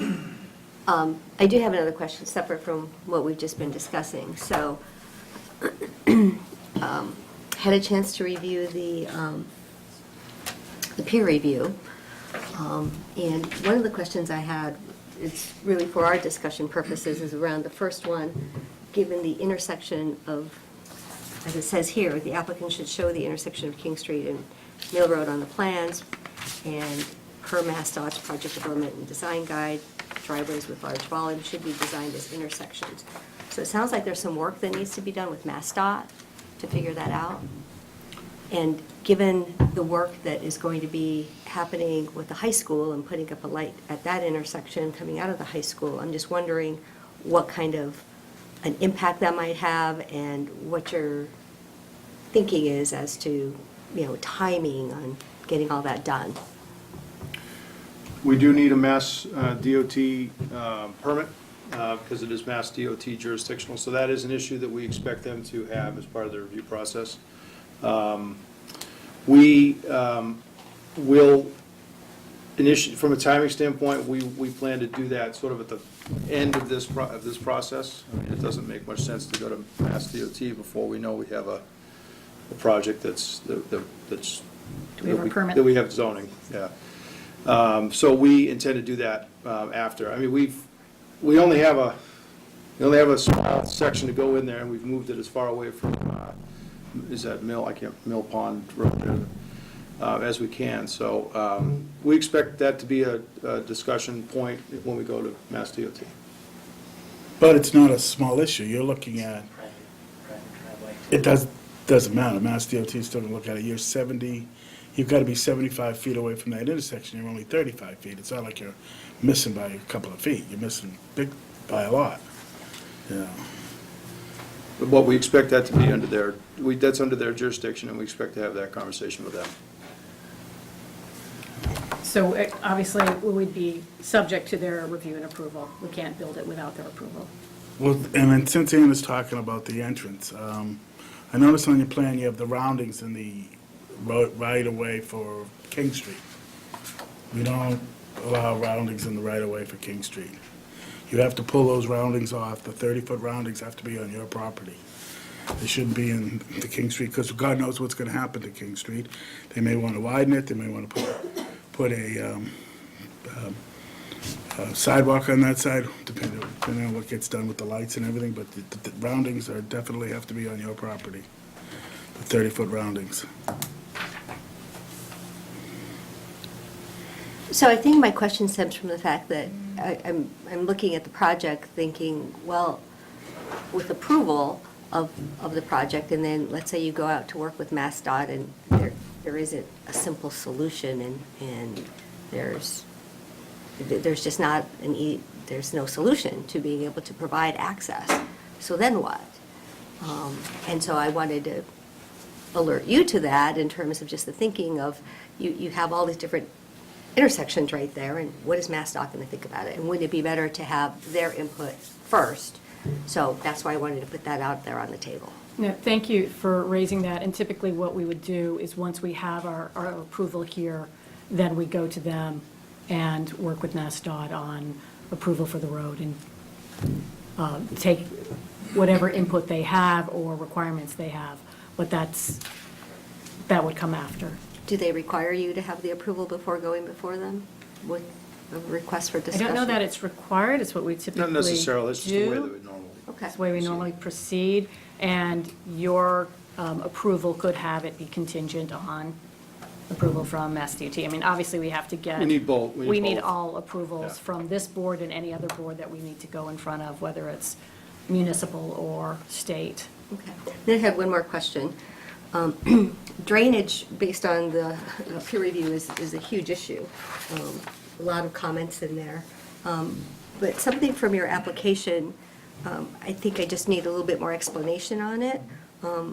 It's page 30 of the document, and at the very bottom, it says, and I believe this is from you, the proposed site conditions shall be in accordance with the provisions of the Town of Littleton Low Impact Design Best Management Practices Manual, which authorizes the use of environmentally sound credits against surface area that would otherwise be characterized as impervious to gain access to develop the site where its impervious surface percentage is greater than 30%. And because the impervious surface in this development will be 42% and the max is 30%, I didn't understand what the credits really means. Could you explain that a little bit more?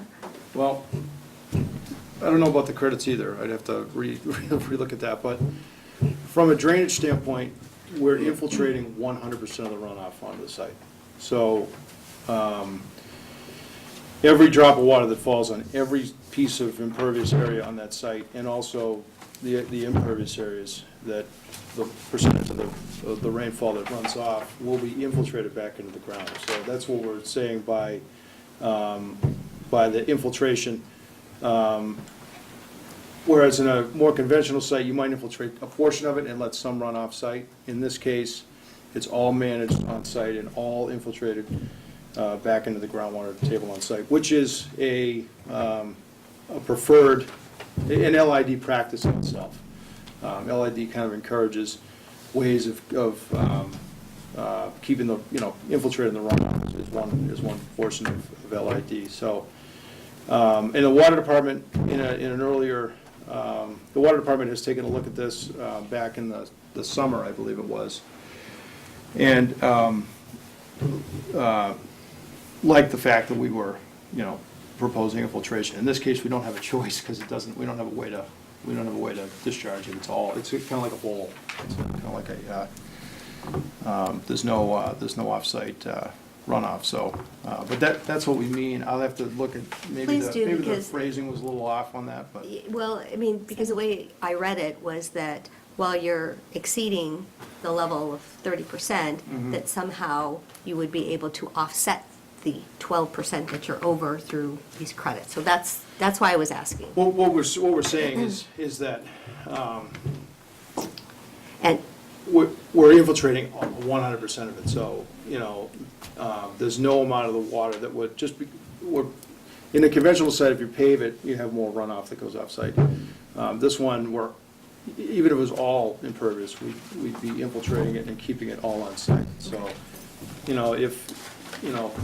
that mitigates, I think what we're trying to say is that, in our opinion, mitigates the overage of the impervious area, because it still meets the intent.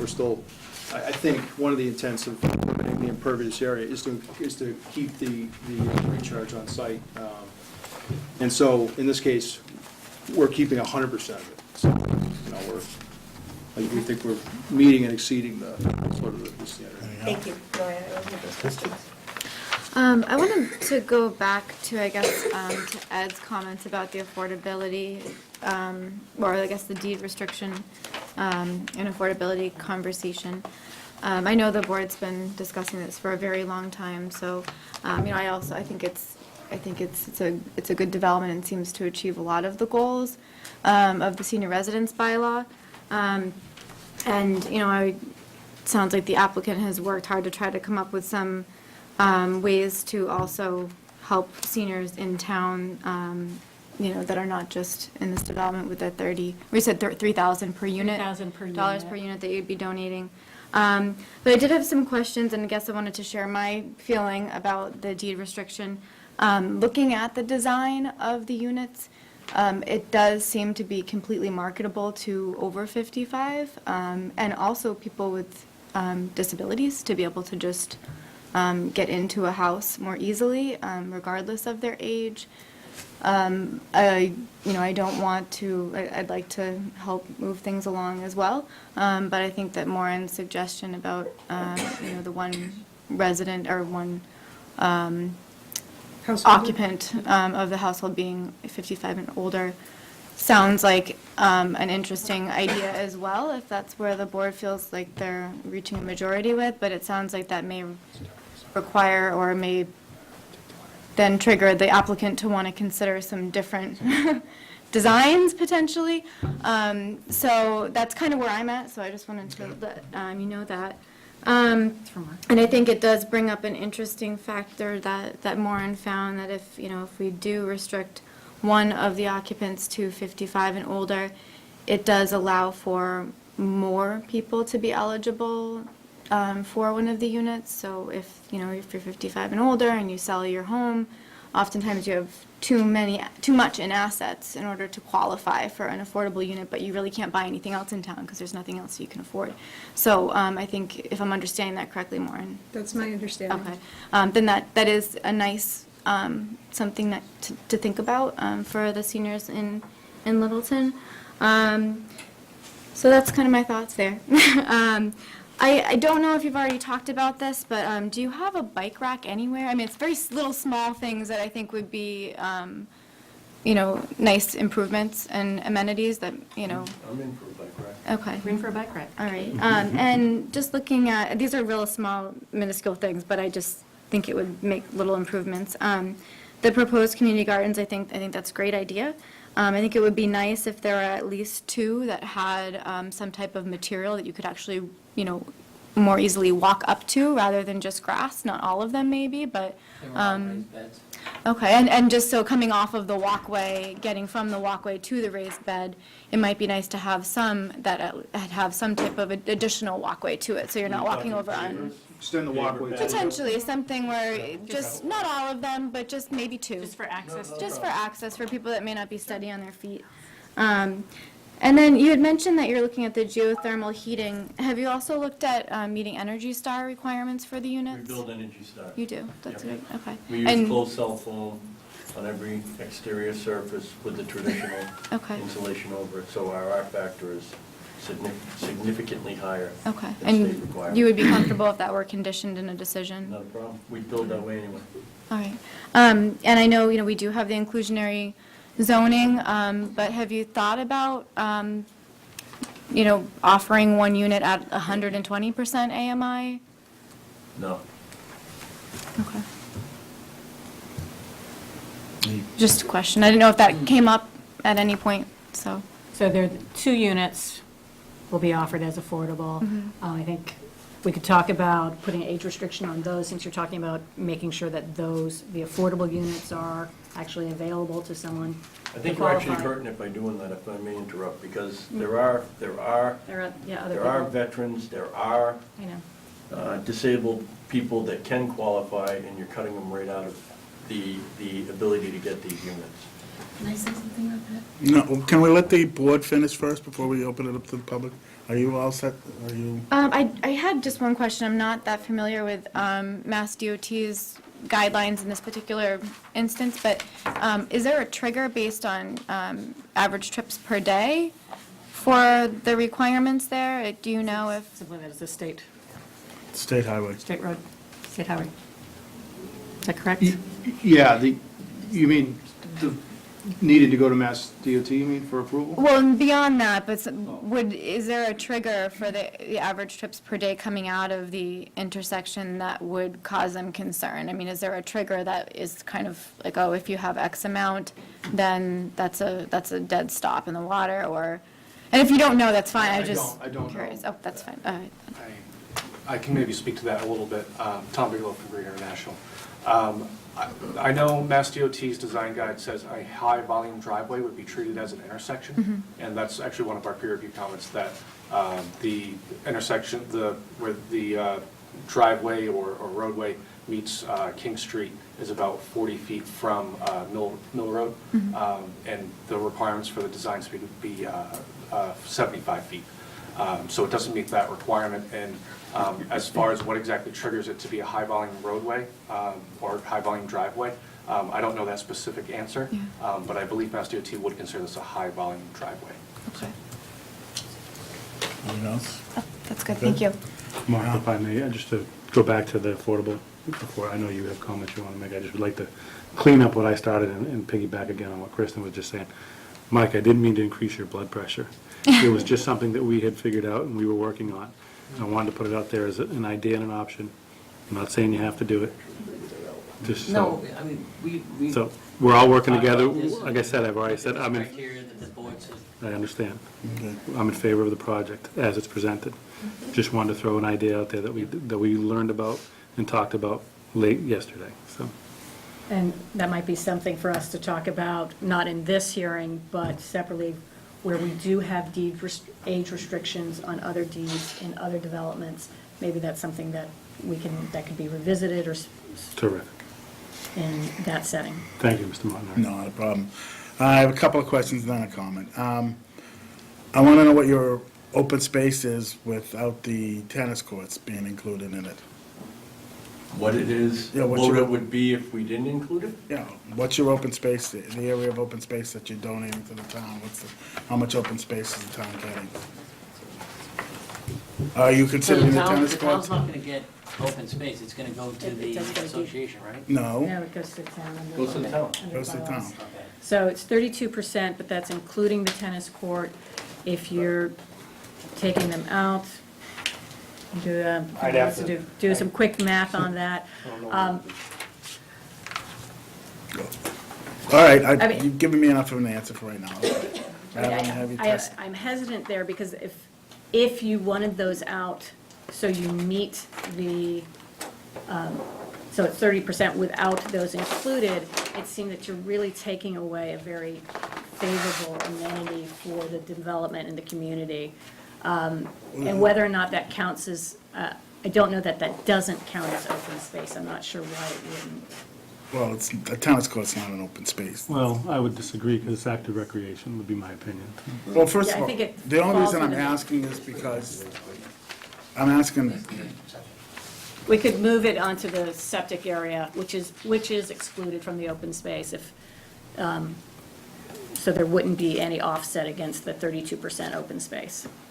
okay, the only reason I'm asking is because a lot of the residents have come up and asked and said, maybe, and I shouldn't speak for them all, there's probably a few of them here, that tennis court is not an amenity that the seniors are really looking for as an amenity for a senior residential development, but I'll let them address that. The other issue I had was, what condition are the tennis courts? Are we getting a full-blown tennis court with, I can walk out there if I so desire and want to have a heart attack and play tennis out there? Yes, with your racket Done. and ball in hand, and you can start And playing. it's- Just grab no, someone you're over done. 55 and you're good. When they're done, I challenge you to a match. All right. Me too. I just wanted to see if that's what was being proposed out there. Third one. There, like Bill was just mentioning, that there are going to be 2 that are completed, ready to go, ready to play on site. We've also offered to prep the land on the adjoining space, the high school space, if the high school wants to put an additional court there, and then we can work with them to help with the Okay. development of it, and we can prep the space. But there'll be 2 ready to go play ball. Okay, so my last comment is, we're here because this is a senior, that's the first word, residential bylaw. I don't have a problem with people that are handicapped, or military people, or anything else like that being allowed to have access to this. My first and foremost is to have it senior. And that we want to change it so that it's seniors or military people or handicapped and allow them first crack at buying into these. I think that's the way we should be going, and we should restrict it that way. So, if we go down that road, then we're playing with numbers that we can't control. In other words, you kind of get one or the other from the discussions I was having with Maren, is that, you know, if you do the 55 for one, then the bigger number applies for assets and income. But so if you If you do 55 for one is the first criteria, if somebody comes in that's handicapped and is not 55, then let them be allowed to buy. I think at this point, that whole idea muddies the waters for this. Well, I still think seniors should be the first and foremost. I think they buyer. are. It's age restricted by design, so. No, that's not good enough to make sure that the seniors should be first and foremost, have first shot at this.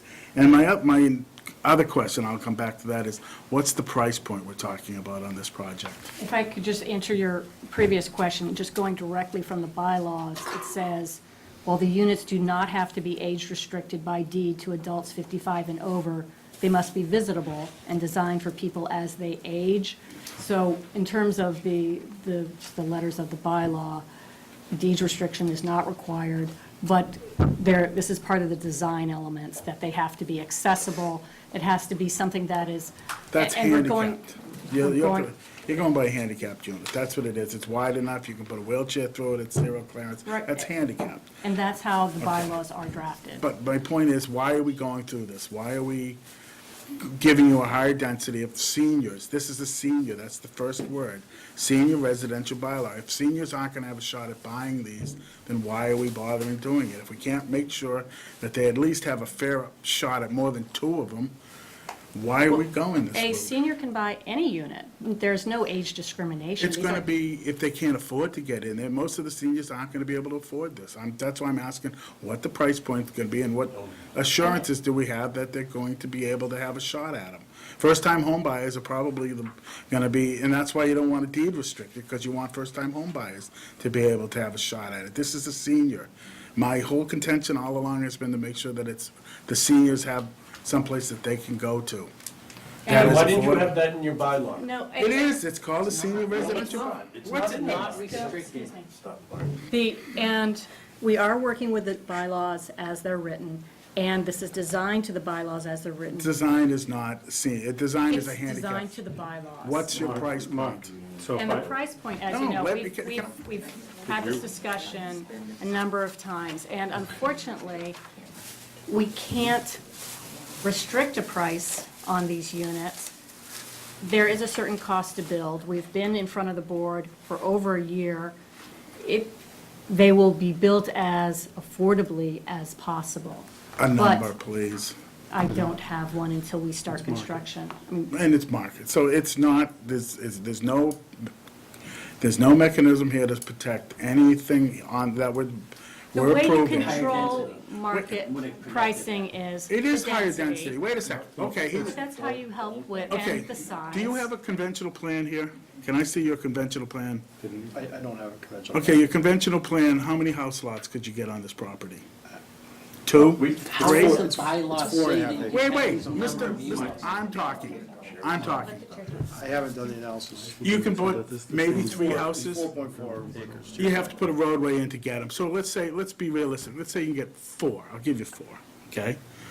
I want to know what reason and why I should vote in favor of this. If all you could get was four conventionally, we're going to give you 17. What is the town of Littleton getting, and specifically the seniors, for those 13 lots? If you're going to tell me that we can't guarantee you anything, that they're just going to be, no, Sherry, I'm not taking you, I'm making a point, okay? If you're saying that 13 lots, we're going to give you 13 in this senior residential bylaw, I want to know what the seniors are getting for those 13 lots for me to vote in favor of it. A tennis court? Is that what we're getting? That's all I'm asking. If you can't guarantee that it's going to be affordable for them and that they're even going to have a shot at buying them, then why are we giving you the higher density? That's been the crux of my whole question about this whole development, or any of the developments that are coming before you. What are you getting for the bonus, the added density? What are we getting for it? We're not getting a price, and we're not getting the guarantee that seniors are going to get it. I want to know, how do we do that? How do we accomplish that? That's all I'm asking. And that, to be honest with you, I think the seniors in the town of Littleton deserve that. And whether we age restricted, deed restricted, how we restricted, they should have a shot at more than just 2 units. And why are we building 1,800 square foot units when we're trying to build affordable units for the residents in the town of Littleton? 18 is too big. They're Why are- 1,400 square feet. It says here 1,800 square feet. Where? Yeah, 1,800 square feet. Is that Anyway, including garage? my point is, how do we get 14. affordability for the resident, for the seniors in this town? That's it. That was my question. Yeah, if I'm not going to get an answer, then I'll open it up to the public or Tom. Well, Mr. Field, I'm so, sorry. but before anybody else speaks, Mark, we presented this bylaw on the floor as a united board. I don't understand your opposition to something that we presented as a united board. They have presented a design and a development as the bylaw is written. You want to change the bylaw now. I do not. You do. You are trying to right now. They have met the criteria of the bylaw. They have. That's fine. Well, if they're meeting the criteria, why are you trying to change the game? I'm not trying to. You I'm are. just- You're trying to get an answer out of them that they Just don't trying need to to get the give you. seniors, get the seniors have a I fair understand. shot at The it. seniors do have a fair shot at it. Everybody in town has a fair shot at it. It's not supposed to be. The seniors are supposed to have the fair, it's supposed to be their house. It's age restricted by design. No, there's no age restriction by design, I'm sorry. It's a handicap unit. Two bedrooms don't restrict No, it? Oh, yeah? you're gonna get families in there, you're gonna get 2, 3, 4 people in there, you're gonna, whoever can afford to, who wants to buy it will buy I it. believe that the fields already have commitments from 3 or 4 seniors that want to. 7 people. 7 people. Littleton senior residents So that you didn't you've got- care about. that you've Mark. got 7 never already said coming. that. You've You already said got that in a 7. public meeting. No, Yeah, you did. Mr. Fields. So I'm telling you right now, I they just meet, want- they meet the requirement of the bylaw. fine, okay. So we're going to keep dragging them down the same road. I'm not and you're gonna dragging, keep I'm beating them up. asking You a are. question, I'm asking. You're asking a question that you've gotten the answer to and you've never been satisfied with. You just want it in the public again, that you're going to get an answer that says, see, they don't give me the answer I want. The answer is, they meet the bylaw. Fine. Right, that's your opinion of it. It's not my opinion, it's a fact. It's a senior. It's a It should fact. be They made meet the sure requirement that of the bylaw. The seniors can buy it. That's all I'm asking. We went back to the town meeting this past year, and on the floor, we amended the bylaw. Right. Because we felt like this didn't provide enough for seniors. They meet the bylaw as it was written and voted on and supported. So now it's been amended. So now, the next one, whether it's them or anybody else comes forward, it's amended. So, Because they were- stop beating the people up in front of us. I'm not beating them up. Oh, I'm my God. asking how it's going to be senior and affordable. That's it. We sat there and we went through this whole thing to get a senior affordable bylaw. If you're going to tell me that they're going to be 5, 6, 7, or whatever the market will bear, that's not a senior affordable house. If you want affordable, give them more density. Fine, fine.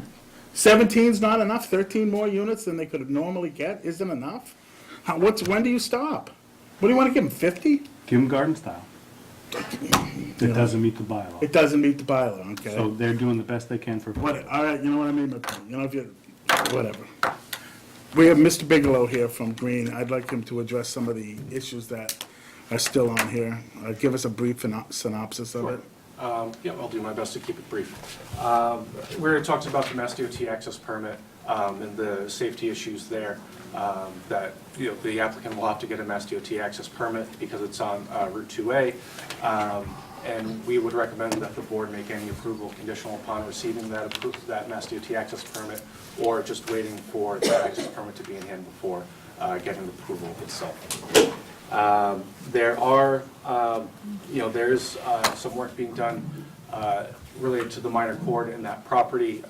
We haven't seen any correspondence of just an agreement in place with the minor chord. I'm sure that the applicant has done that coordination already, but that's just one of our comments, that we just haven't seen that as a part of our review. There is some stormwater that comes from the site that's just to the east, that is blocked by some of the grading changes that are made in order to construct the development, which then appears to infiltrate off-site, which is a violation of the Massachusetts stormwater regulations. So that's one of our comments for them to address, that stormwater that's basically being then sent off-site, that currently flows on-site. The tennis courts, I did hear the applicant talk a little bit about that as far as the design standards and what those are being designed to. That was one of our comments, of more information on that being shown in the plans. Will they be regulation size? I understand there's some coordination being done with the high school, and making sure that those will meet their requirements for the actual high school to be able to use for their uses. There is in the, I believe it's in the senior residential bylaw, the topography, there's a desire to have minimal changes in the topography. Much of the site has to be raised, or is being designed to be raised, approximately 5 feet. I know it does drop off near King Street and then rise back up towards the back of the property, I believe. But again, some of the site does need to be raised, and it appears some of it's due to stormwater. There was also a response from the applicant saying that it was also due to the septic system. We don't have design details on the septic system, so we would kind of defer to the board on whether or not the raising of the site of about 5 feet is acceptable in accordance with the bylaw itself. But some additional information on the septic system would be useful in us being able to give you some more information on that. There's also, the bylaws talked about minimizing removal of trees due to some of the topography changes. That does limit how many trees can be saved on the site.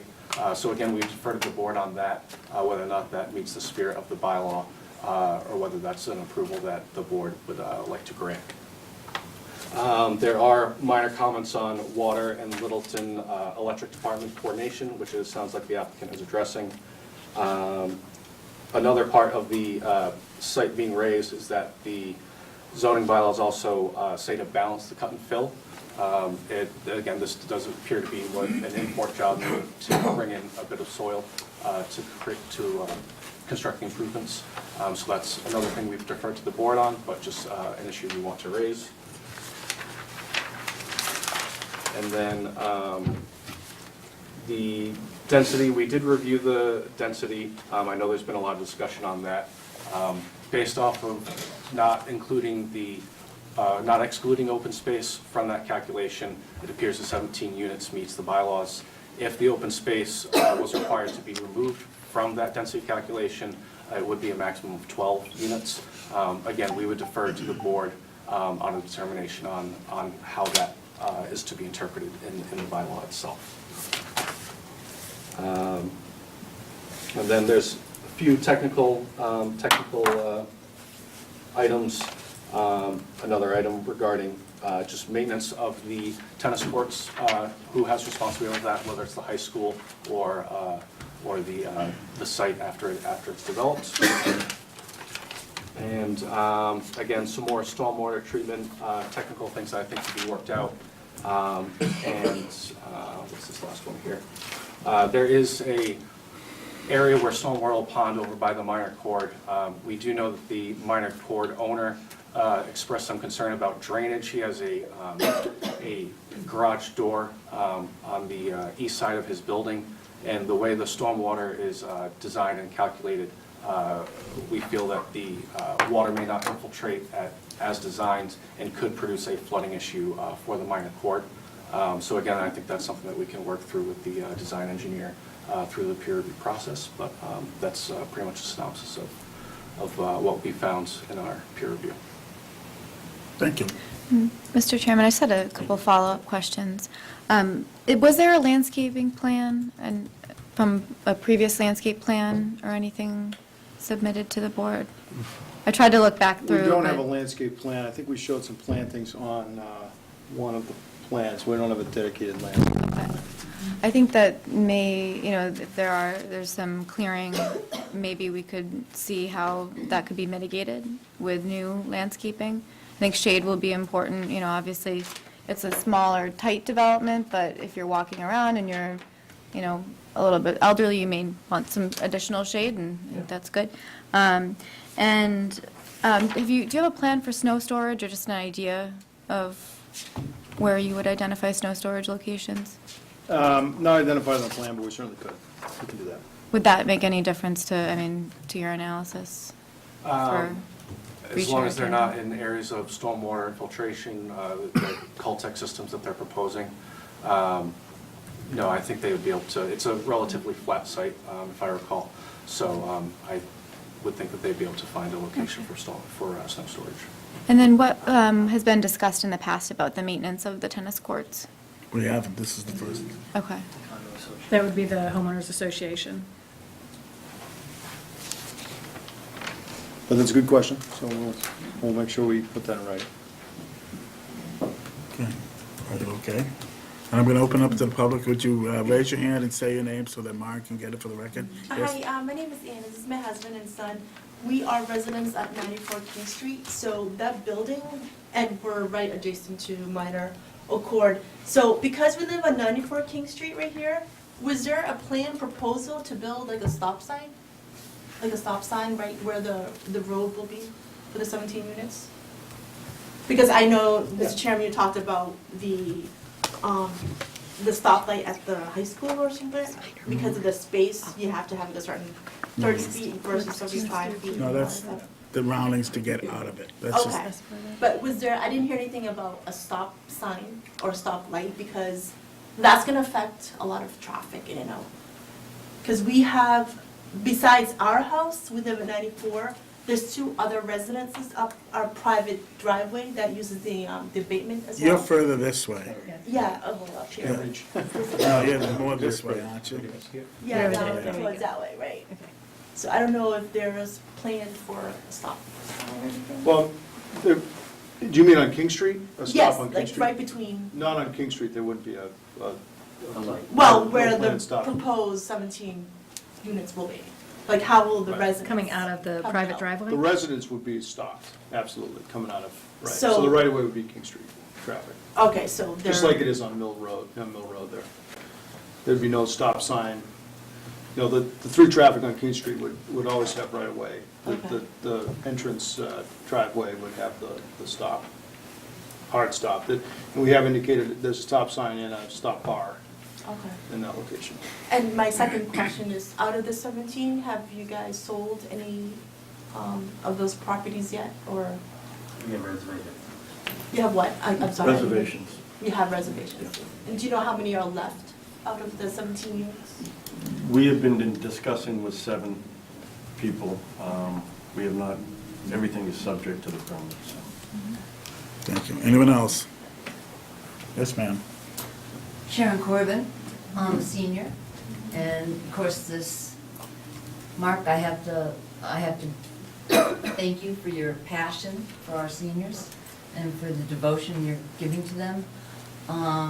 But a year ago, we came before you with a video that Barbara McCrae made, and in it, she interviewed a bunch of us seniors to find out what we were looking for in senior housing. I have to tell you that tennis court was not on anyone's list. You're saying that there will be possible access from the high school to the senior court, and yet all of a sudden it is going to be, the high school is going to be using these tennis courts. I don't know. If this is really a senior project, you have to remember, seniors my age have knee replacements. We have rotator cuff tears. We have cataract surgery. We have loss of hearing. We aren't going to be using tennis courts. And then who's going to maintain them? And couldn't you do something else for the seniors? If this is indeed a senior project, couldn't you do something more the seniors really could utilize, like a senior community center? Right now, I'm on the board of the Friends of the COA, and we're working with the COA board in order to fund a senior center, because it's high time the seniors were looked at. You know, we've supported the police station, the fire station, the schools, the fields, or the electric light building, the highway department. I mean, I've been here a long time, and I've supported all of these projects. And I think now it's time to give us something. We have 2 rooms here in this building that are, you know, just maxed out, not inviting, and we need more.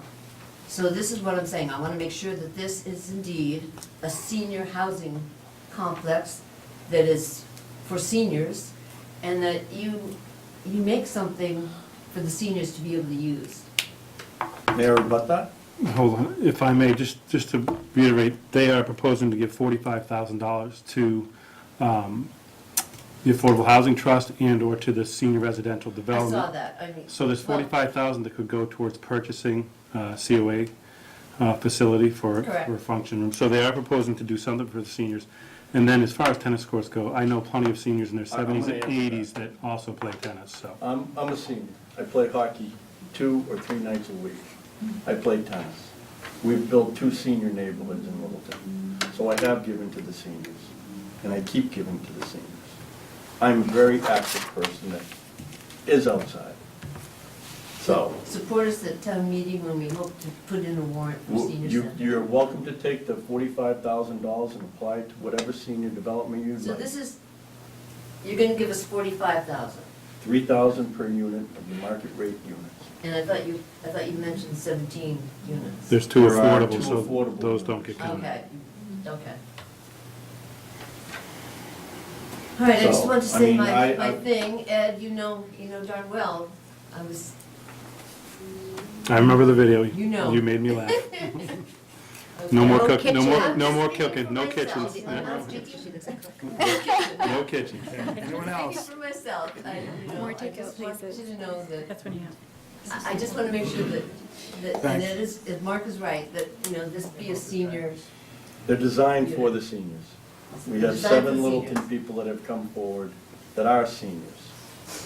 okay. But you're opening them to other than seniors, correct? I did not write the bylaw. I am Gotcha. following the bylaw. We've designed them for seniors. So it's really not a senior housing, it's a senior design housing. for senior It is- housing. It's following the letter of the It's bylaw. made to be accessible, to be able to age in place. And this is not the development for every senior in town. It's only 17 units, and we have many more seniors in that. So this is not going to be the community that everyone wants to be in, but we have had a number of people who are interested in this particular layout.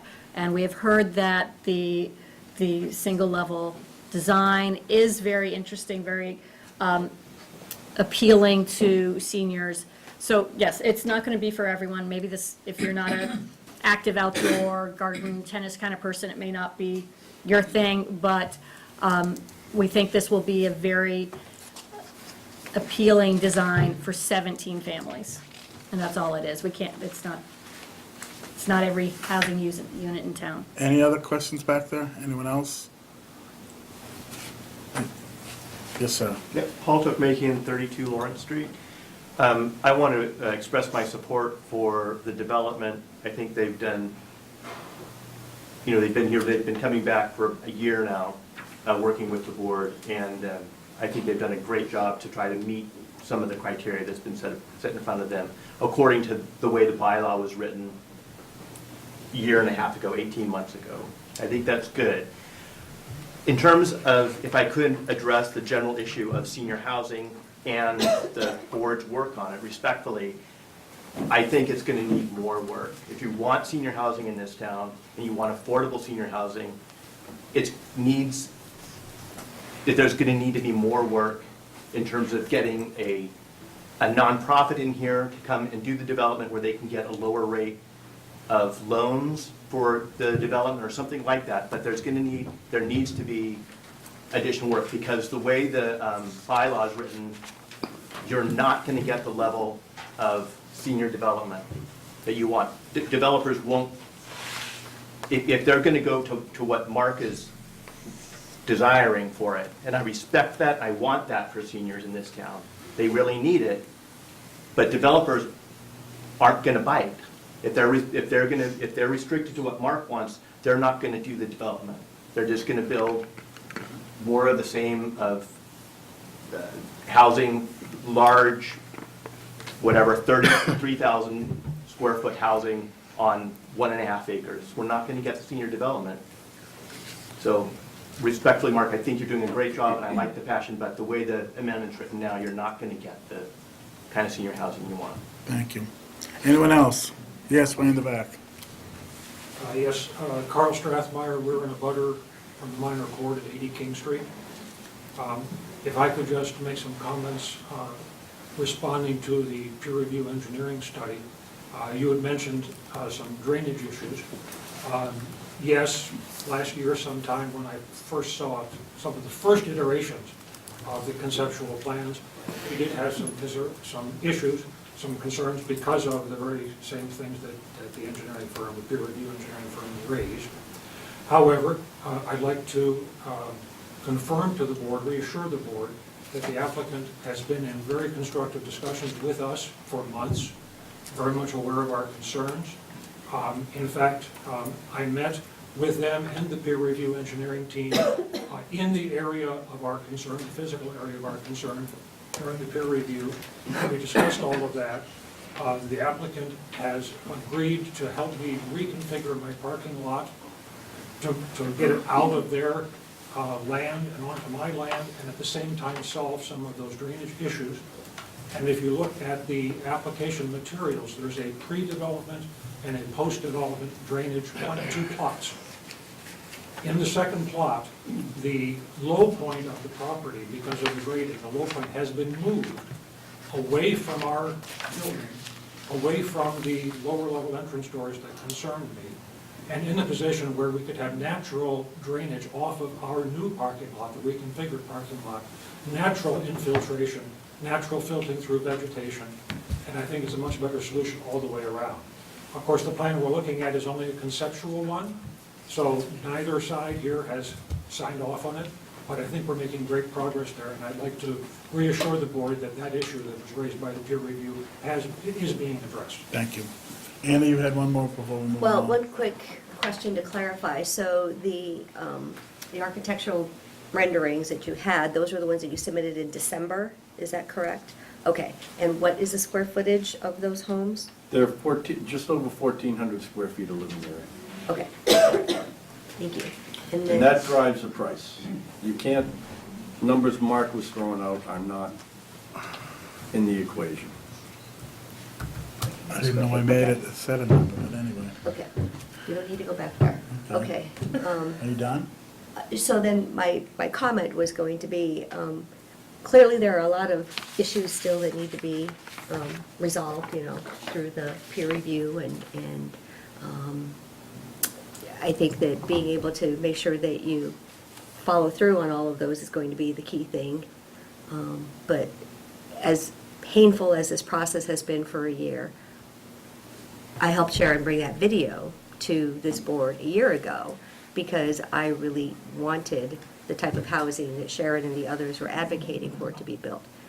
It's clear that we're trying to take this round bylaw and fit it into the square, and it fits right there, but people want to have other things in that square. I want to have those things in the square, including affordability. So.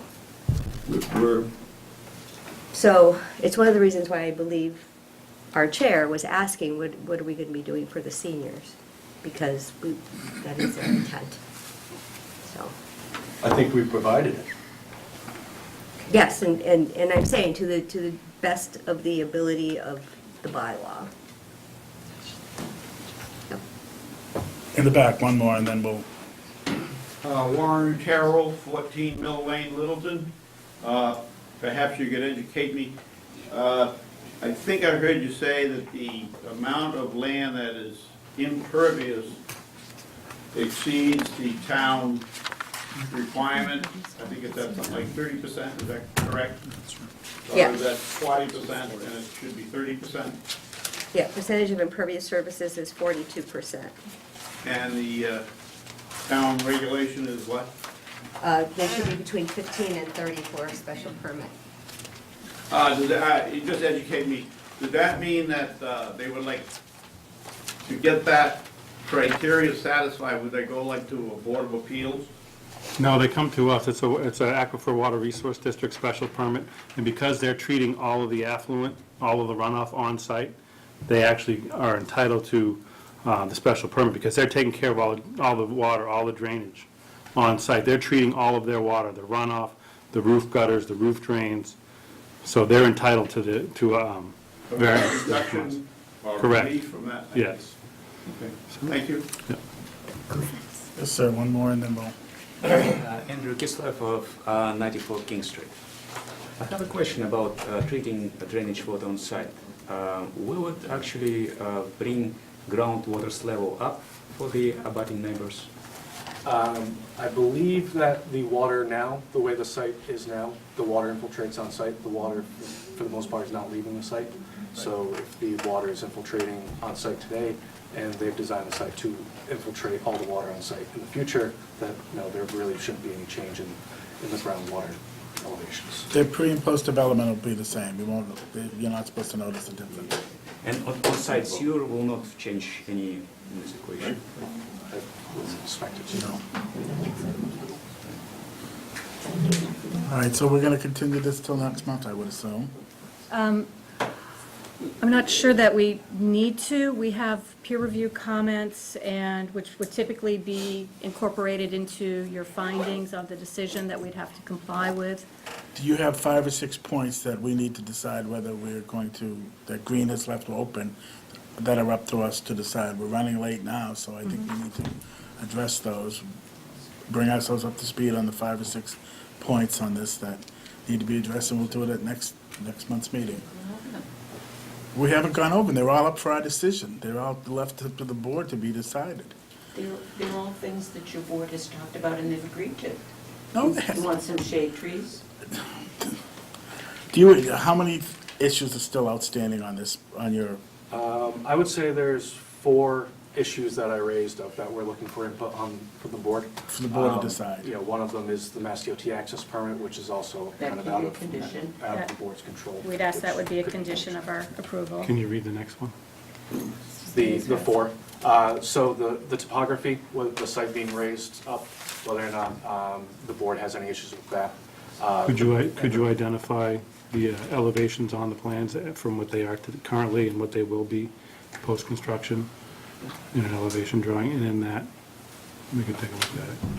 And also the balancing of cut and fills on the site. They may have to do that to construct the stormwater improvements in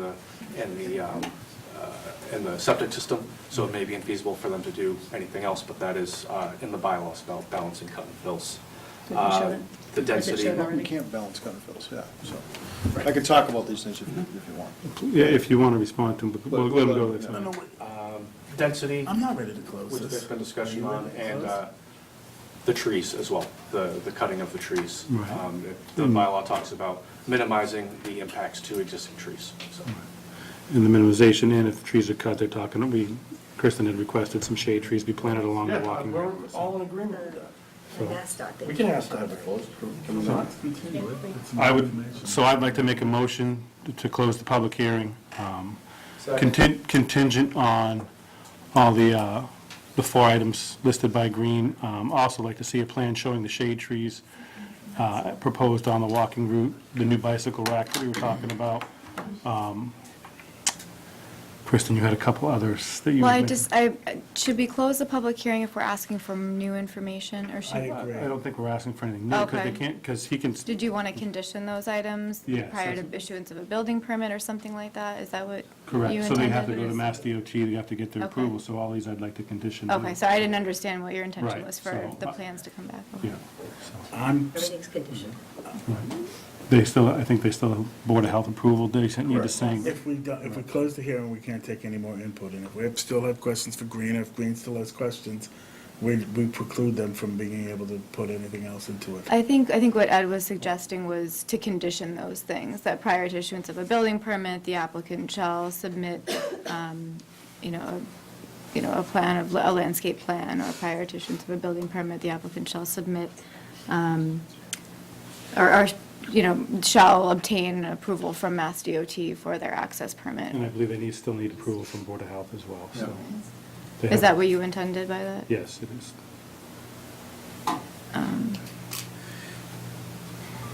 We have to be able to get that information from these others, like Mass DOT. Right, so it's conditioned, It's a so condition. it's all can be conditioned, and they can't move forward until they have satisfied those. So we could still close the public hearing, allow them to move to the other boards, get the answers, and then come back and before they can move forward on any construction, show us that they've satisfied the 4 concerns that our consultant has, along with Mass DOT, Board of Health. Are you comfortable with us closing it, or would you rather have a little more time to work it out with you? And get back to us? I would really leave that up to the board if This we is have definitive, direction. we're done. Sure, I'm thinking this is definitive. This is It's a definitive, definitive. we're all It's done. Definitive, yeah. That's what I'm saying, I'm not comfortable closing the definitive till we have all the answers. I don't know why we're rushing for one more board meeting. That's what I was just. This is done, once you're done, you're done. Okay, sorry, I was just looking at this, it we says have preliminary. We have conditions. We're in definitive, we're in the final, this is it. All right, So I made a motion. Does anyone want to second it? I would second the motion. Do you want to close? so moved, yeah. All those in favor? Aye. Aye. I'm not in favor of it. One opposed. Okay. You don't need 4. Oh, actually, you do. don't you? Not to close the public hearing, I don't think, just to make the decision. We would-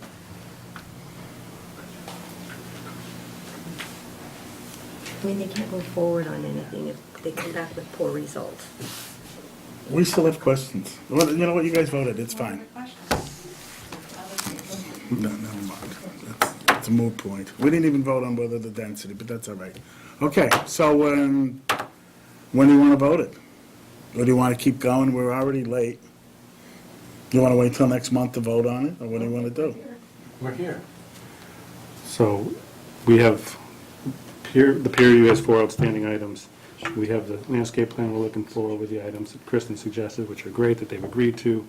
They've agreed to, I want to make sure the $3,000 per unit outside of the 2 affordables is listed, the 2 tennis courts, plus the preparation for a 3rd on town land. The restriction, we also talked about that when you do your Energy Star, you'll make sure that you show us the specs for the PERS rating and the R value with spray foam. The geothermal will be installed on site. Because that's actually a good idea with your stormwater. I think we would want a maintenance agreement as well for the tennis courts, the shared. I'm sorry, I can't hear you. A maintenance agreement. Yes. For the tennis courts. I would want that before. So with all those items, I think we've closed. If you guys are comfortable, I think we could do it now, or we could do it in a month from now, because we're closed, so there's no more input. It's just satisfying those, and we can actually draft a document. We, as a board, could review it and issue the permit at the next meeting. Well, it's subject to that, so they can go to MassDOT. Oh, we can go anyway. Yeah, they can go anywhere, they don't need that for that. Yeah, so, This week when it's going. we could wait till the draft, so we can wait one more month for the draft. I think that satisfies, that way we can get all the questions that we have answered. You guys go ahead to DOT, go to Board of Health. Then why Public don't we- hearing's been why don't we closed, and we'll close it? see you guys. But anyway, okay, why don't we do it, we'll vote on it for next month. So you're closed, and we'll see you next month with all the answers. All right? Thank you for your time. Thank you. Congratulations. Board. Well, I just, Is it a procedural? I get a little bit. I'm just, in terms of procedural question, I think when we closed the public hearing, we were saying that we weren't going to be collecting new materials to make our decision. No. It would be that we would be having a decision written, and those materials would be required Right. prior to issuance of, in the decision, it would say certain conditions that we don't see them yet. We'd be making a decision already based on the assumption that we'd be receiving those things. Right, because it's contingent, it's a contingent Right. So decision. Yeah, okay. in the past, we've moved that fast. Okay. And what's happened is, in that draft document of all the things we agreed to, something gets. So we have a Okay, I just wanted to 7:45 make sure, A&R. I get you. Run a little late. Make sure we don't miss those items. Yeah. So in the draft decision, we can vote it. You were just directing more, okay, I get you, thank It's you. not the way you're supposed to do it. You're supposed to get all the input down close. You can't leave outstanding issues out, and then we'll work them out, and then come back and then vote. You don't do it that way. But you know what do I know? Only done it for 20-something years, but that's... Who's gonna speak on this one, Maren?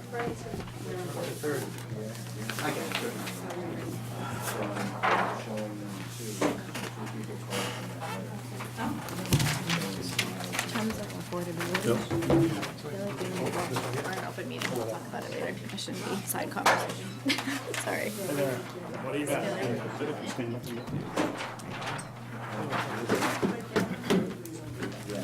Okay, what do you got for us? So good evening, Brian Goodrow with Anadark Associates. What's before you tonight is an A&R plan. It's a little housekeeping item, not unlike what we've done twice before on Turkey Farm Estates, essentially just adjusting some lot lines. Now, it was brought to our attention late this afternoon, and I don't know if it was shared with the board, but there was concern regarding trail access from Durkee up into K, and then subsequently from the K land to town-owned property. Now, if you recall, what some of you may recall, during the permitting process of K Estates, the adjacent definitive subdivision, when Red Cedar Way was proposed, bicycle access was extended from the roadway through Lot 38, and an easement was granted on that to go, as indicated on the exhibit plan, from Spruce Street all the way up to town-owned property. So we're not actually adjusting anything that was proposed previously. Okay. So what you're saying is that lane Exactly. With Red Cedar What- Way, When we went for open space subdivision approval on Turkey Farm Estates, we reserved a trail access through Lot 16.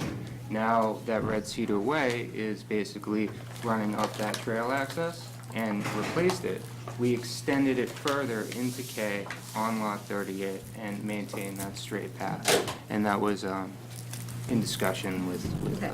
the rec department. no need to have that separate bike access. Okay, thank you.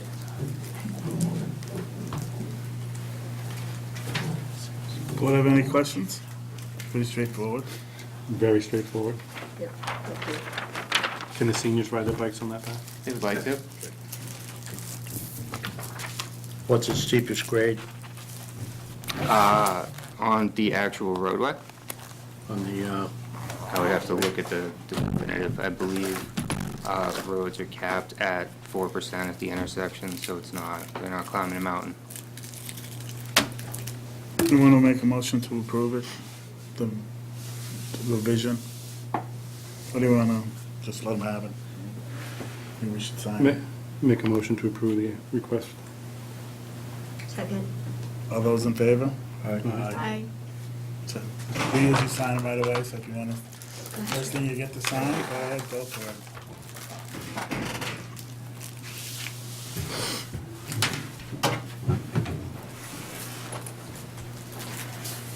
So I was impressed with the turnaround on the, Anything to answer the question? there you go.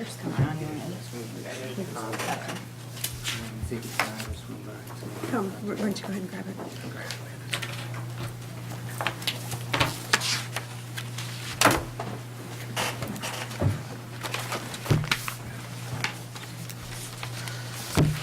want a paper one or just all Mylars? Or just the Mylar is fine, thank you.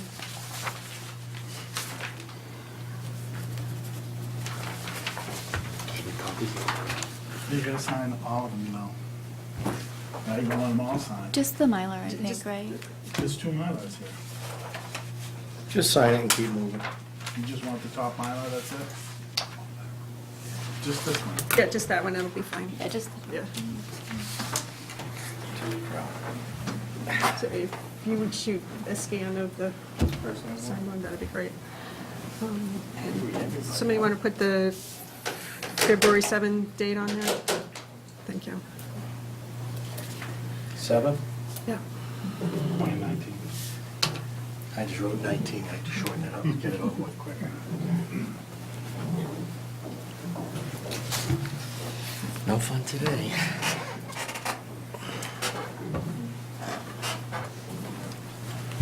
Okay. Next up is the Jones matter. Jones matter.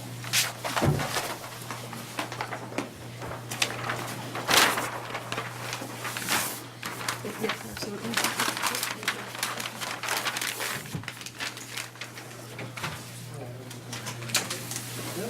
Okay, we have any other continued public hearings for Jones Meadows, Spectre Pond Road.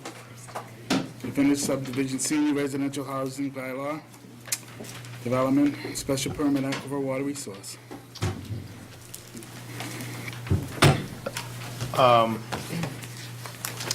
So this is actually a new hearing as well, correct, Lauren? We re-advertised. This is the If I remember, definitive. you opened and immediately continued on at the January Okay, meeting. we opened last time. We didn't have a full quorum, so we continued it. Too many,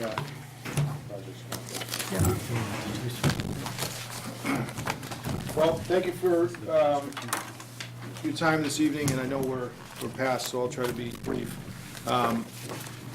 As you mentioned, we've submitted the definitive plan for Jones Meadow, which is very similar to what you saw last fall.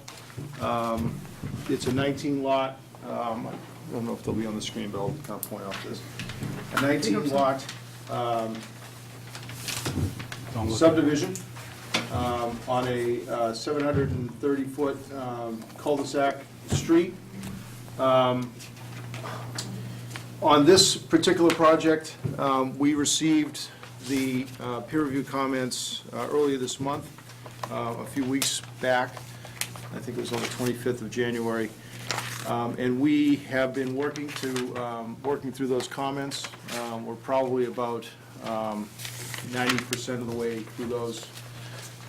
And we have a meeting scheduled with Tom, as well as the DPW director. I can't remember who else is on that list.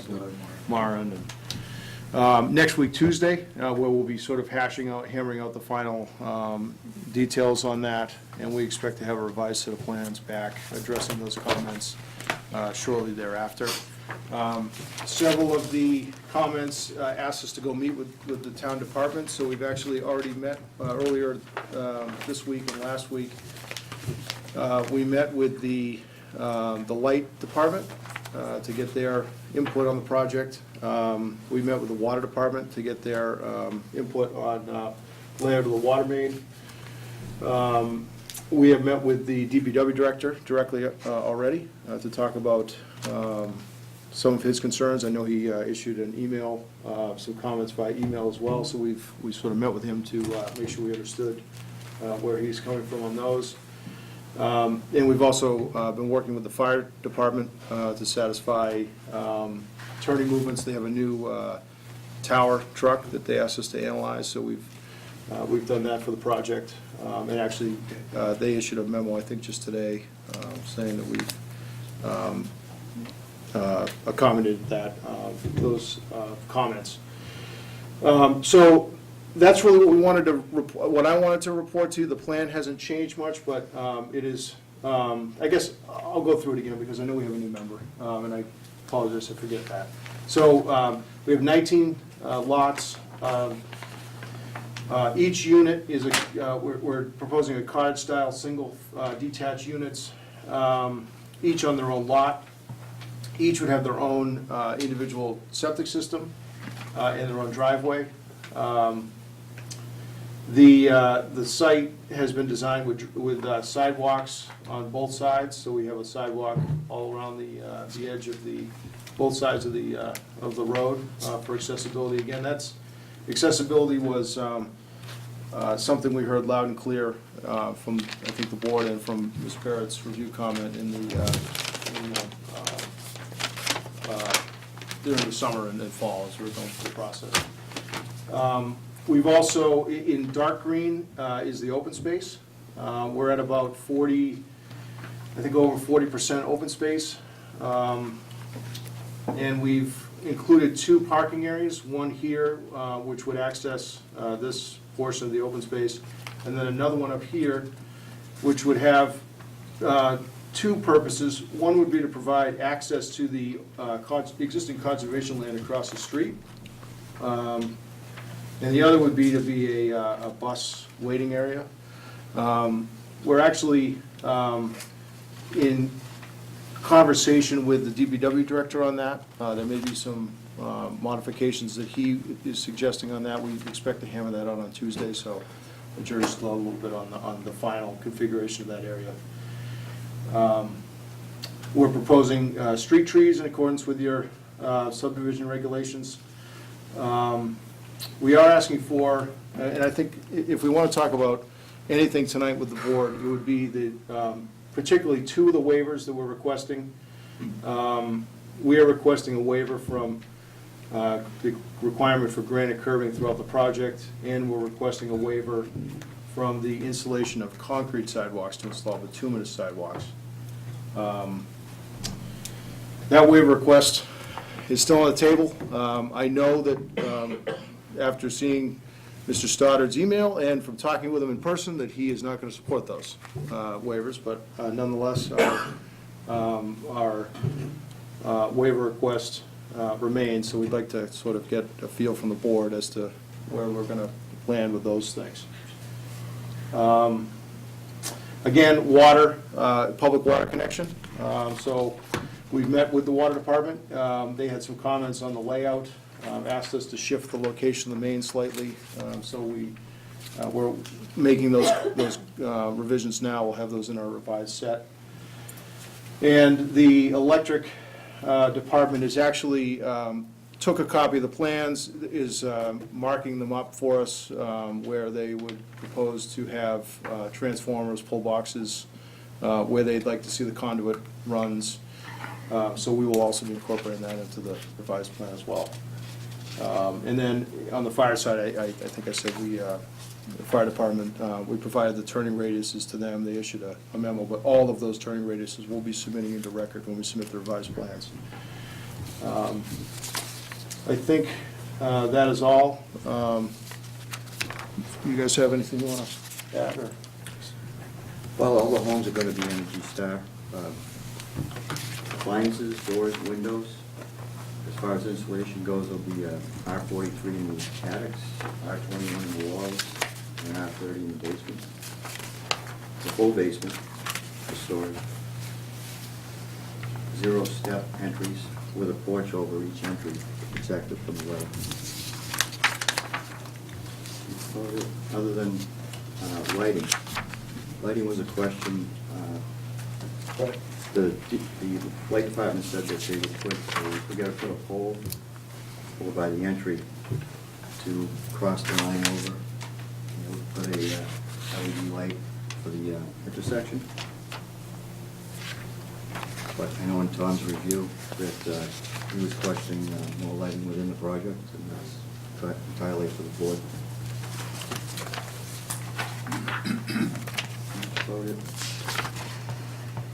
Bike ramps, we're thinking of 2.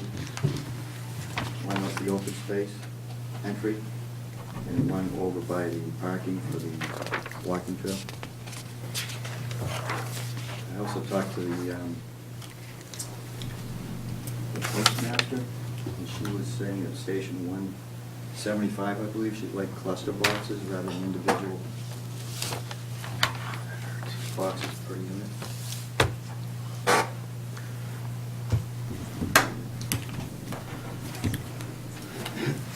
That's it? All right, board have any questions? Mr. Mullen? I get to go first again. Does anybody else want to go first this time? I'm gonna let Peter go first. He didn't go first last time. I will not bend on the granite curbs, so I'll let that be known. So going forward, Chief, all of the subdivisions within the town, I will not bend on it. they're gonna have, until May. Well, I pull Plus he papers. stays on. So the possibility exists, and you may see me after that. But from right now, regardless, every time, and I've done it since, you know, if the board overrules me, even before this, I said granite curbs. That's where I'm sticking. All right. And I promise, as long as I'm here and have breath, I will fight for granite curbs for this town from now on until the death comes to me. Fair enough. Fair? Fair enough. Fair. I like the open space. I mean, obviously, I've witnessed your work over the years, and I'm happy with it. I think you're One of the better builders. regardless what he is, you know, I know he has a clean and concise job site. I've witnessed it for years, and can only aspire to be such a way, but unfortunately, though I like your work ethic, my job here is, again, to make sure we get the right things for the town, and it appears as if we're getting it. How many are affordable? Two. That's all you're required, correct? Correct.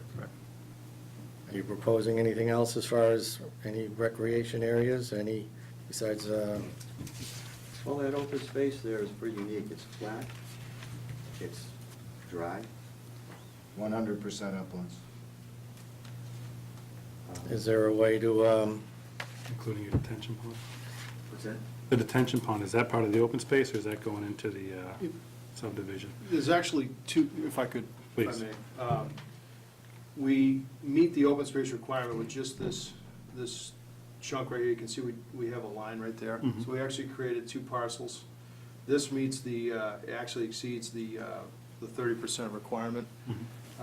This one would be open space, would have the detention basin within it, and we thought that that could be held in the homeowners association, but still be protected as open space, so that we don't have an issue with, deeding the land with the detention basin on it to the town.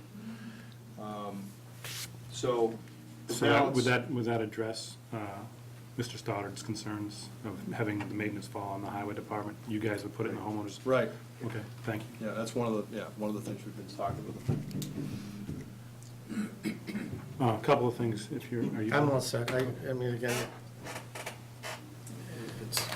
I'd like to see, I'd love to see one more unit. I don't know if it can be squeezed out of him as affordable, but So he's one of- meeting the bylaws, correct? So one of the things that, let me start with Chris's email that we've all seen and read. Glad you guys are willing to take care of the maintenance through the homeowners association for the detention pond, the granite and the concrete. I've had several discussions with him. The previous superintendent didn't have the concerns that he has regarding sidewalks and granite curbing. After hearing the director's concerns, as a member of this board, I'm willing to support his desires on all subdivisions going forward. So Okay. it's not a one gets it, one doesn't. It's, in my opinion, it's something that he wants, granite and concrete, that's what we should provide for the town. He feels it's better. He's a construction expert for the roads and the sidewalks, so I'm willing to support his request on all. I will no longer be granting waivers on any development, as long as I sit on this board. Another email that he sent out, there was a discussion, I think, just between a few of us, was instead of providing the parking that you're showing at the end of your driveway here, was repairing or upgrading the parking across the street to the woods that are there and the accessible trails.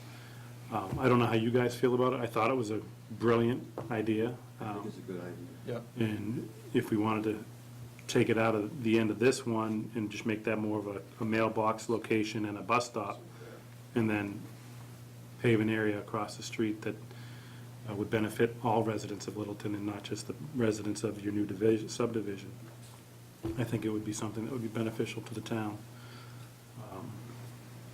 Outside of that, it's most of what we're looking for. One other thing is that the applicant that was just before us with the King Street proposal is also offering $3,000 per unit. I know we had discussed some number as well. Is that still on the table, the $3,000 per unit, except for the affordables to go to? If we could take out the 9 by right, 9 by right and the 2 affordables, I'll do 5,000 for the remainder. 50,000. So if it was a conventional subdivision, he has 9 lots by right. If he takes those out, he's talking about having, it's a 19 unit, is that correct? So you're talking about 10 going into, No, you're talking 8. talking 8, because of the 2 affordable as well coming out. So it'd be 40. Yeah, but he's throwing in a tennis court. I'm throwing in 40% open space. He's also doing 4 units per acre. We're doing 1.5 units per acre. We've got 12 acres here. They're doing 17 units on 4 acres. We're doing 19 units on 12 acres. According to this board, that doesn't matter. What amenities are you giving to the residents in the town of Littleton? It's what are the seniors getting? Even though they don't like playing tennis, they're getting a tennis court, so, I think what you do for one, you gotta do for the other, I guess. We're providing open space that is that's actually functional. You were gonna have to give open space if you did the 9 lots. The difference in the open space is not that much. We would've gotten more open space if you'd just done the 9. So the open space is. How do you feel you get more open space if you did 9 conventional lots? No, 9 open space. If they had the regular subdivision, they could do 9. So they'd have a cluster of the 9, and you'd have more open space there. They have 19 there now. But you could also build 9 and just have 1 on every acre, all of it. But then and that just do wasn't an open conventional. space. That's You could still do conventional. the conventional, and you still get more lots. But the open space is not an amenity. I think that's a moot subject. I definitely, open space, I think the open space is definitely beneficial to the town and an amenity for the seniors. $51,000 would be the 17 units, not including 2 affordable, but 3,000.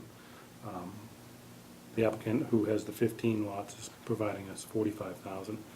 I think it's a fair number. I think so also. And again, but I just wonder about some of that open space, and it is very nice open space. And one day, Maren and I, and we did that walkabout that you did the Mowing. The mowing. That's right. Thanks for the tick bites. I would, and it's given a good buffer to everybody around you. Pretty much, I like everything about it. But I'd be remiss if I didn't see if there was any other way we could get maybe a field that you could, I don't know, maybe mow or something, or, I don't know. I'm happy enough with it. Is there enough there to hay it? 4 acres, yeah. But is it cost effective to have someone like Danny Pickett go down and mow it and take the hay off it? I don't know what the yield is per acre. Does anybody know that? This young lady's over there, a farmer, aren't you? Yeah, but 4 acres would make a nice organic vegetable farm, but I don't know what the value of the hay would be. Well, if you leave it at that, it's hard to decide which. I understand your reasoning. I think Danny's mowed this over the years Yeah. for the Joneses. I could ask him. Well, again, I mean, it's open space, and it's something that the town can decide what to do with, correct? Correct. Anna, do you have any concerns? Good. Well, so this discussion about open space, it was an omission, actually, in the application. It really wasn't addressed. And on page 13, under environmental impact, it says, "It is anticipated the lawns and green space will be maintained by the individual homeowners pending final disposition of the open space." So I'm not really sure what that meant. And then the fact that open space wasn't addressed in the application, so have we really, I feel like we've really solidified on open space. Well, it has to go to the town. It Yeah. has to be deeded to the town. We've set this up so that the open space parcel can be deeded to the town. Can be. Well, you can condition it to be, will be. Okay, Yeah. will be. I like those words better. Well, it's up to your board. Are you offering them? Yes. We're happy to have it deeded to the town, or if the board says that, for whatever reason you wanted it to be the HOA, that's fine too, either way, but it's been set up that way. We usually have the town take it as and we don't give it to conservation, we give it to town of Littleton. So it doesn't make any sense. And I think my understanding is there is that host community agreement that required that, is that correct? Well, it required us to pursue an open space development, senior residential development. And to grant the open space to the town? I believe that's correct. I think yeah. that's true, yes. Is there anything else in the HCA that we haven't been aware of? I'm sorry? Is that the only thing that the Host Community Act is? I don't know if I have a copy of it. The Host Community Act says, it's got the open space, and it says that single-family cottage-style dwellings to be built as well. That's all that it says. Here, Peter, there's a copy of it. Thank you. Anything else? Yes. So, related to what we were talking about as well with amenities, are we going to have walking paths anywhere? We have one right across the street. Goes, The Whitetail Woods is across the street. Right. It's across the street, but it's not in the development. Did we want one in the development? So I just requested, the parking for Whitetail Woods is horrendous, and so I asked them to address the parking across the street as a benefit to the town. I think a walking trail in this scenario, the whole field is walkable. I don't know that if you wanted to put a, an ADA trail or an accessible trail around that for seniors to walk. In this scenario, I think it's better that we keep it an open field, and I don't think shade trees planted along the walking route would benefit this site. I think most of what's remaining should be left in the condition that it was found. So, is this the kind of field where, let's say on a day like today, if you want to go for a walk on a field like that, are you going to be sinking in because there's just so much water out there? I mean, I don't have a sense for what Dry. this field It's is pretty like. dry. It's a dry site. Okay. Right, all right, so, doesn't sound like anybody else is concerned about the walking trails on the site, I mean. So, a couple of the questions that I had relate to what was in the application, specifically around the emergency access road, construction management plans. Can we talk about those two items? Sure. So, we've talked to actually, I think it was in the fire department's memo today that they don't see a reason to have an emergency access, a secondary emergency access road from the fire department standpoint. We've laid this out so you can get their largest truck around that. So we're not proposing emergency access as part of the development. Was it the construction, say that, it's construction, construction management plan. We're preparing that. That's part of that was also a comment raised by Tom from Green. So we're working on that. That'll be submitted to you folks shortly after our meeting with Tom and the DPW director next week. So I did want to mention too, we have also, Roger has also engaged a traffic engineer as well, so we'll be giving you a traffic report as well. So. The fire department had also suggested that the road had been widened from the original proposal, which we did. So in the fire department's memo, they like the fact that there could be cars parked on one side and, still no issue getting the bigger fire truck through. Okay. Yeah. And signs on no parking on this side will have to be corrected, I guess? I mean, if you're parked on both sides, then we got an issue, right? That's almost every side street. Yeah, that's true, too. Like, just coming in here, with the cars parked up by the, You hit every pothole in the way. Yeah. By the way, who do I submit my dental program to? So, I guess we're gonna have to, you should probably put a sign up that says no parking this side, right? How wide is it, 20 feet? 24. 24 feet, yeah. And that's, For pavement. Huh? 24 feet of pavement, but the right of way. Curb to curb. 7 is 14, still leaves you 10 feet, so even with the cars parked on both sides, a rig can still get down at 10 feet, correct? What's the widest you permitted on the highway? 8'6". Anna, do you have any other questions? Thank you. I I do not have any other questions other than to my fellow members as to whether or not I feel like the number that we put out there, the 51, is good in terms of what we're doing for seniors. What do you think? 3,000 per unit for 17 units, we take out the 2 affordable. It's the same ask we asked the developer before proposing, it's similar. He offered 5,000. But only for 10, actually for 8. That's a lesser one. It's a lesson over here. I'm just doing the same math as we did before. I knew that. I think it's a fair ask. Peter? Huh? What do you think about that? Which one? Don't make me repeat myself. I know you're paying attention. I think it's fair. Oh, if Monty Hall thinks it's okay, I'm good. I think it's a fair ask, but I also think it's important that the development itself, for the people that would eventually live there, have some amenities on site. The bylaw directs us to look at, outdoor recreation or gathering areas, particularly those that may generate, it's talking about areas that are, supposed to be creating community within the site for seniors. Although we have the great conservation land across the street and the required open space, which I think is also an asset, and for the potential residents there, I think that I would also want to make sure that that contribution that you're making to the community isn't going to be taking away something that's supposed to be on the site as well.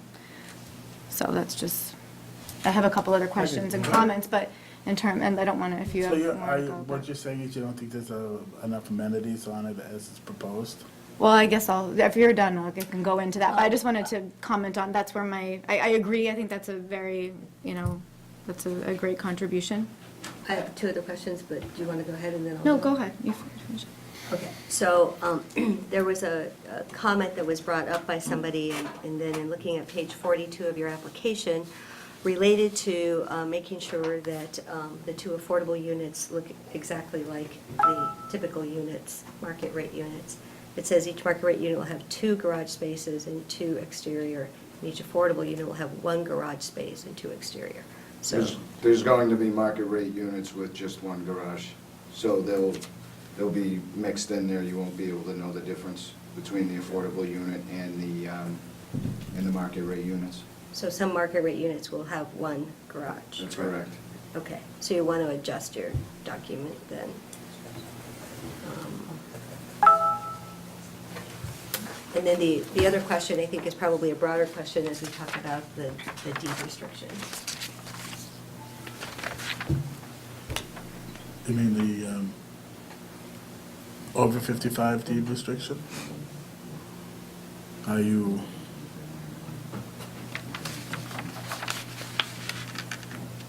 amenable to an over 55 deed restriction? I'm amenable to whatever the board directs me to do in this situation.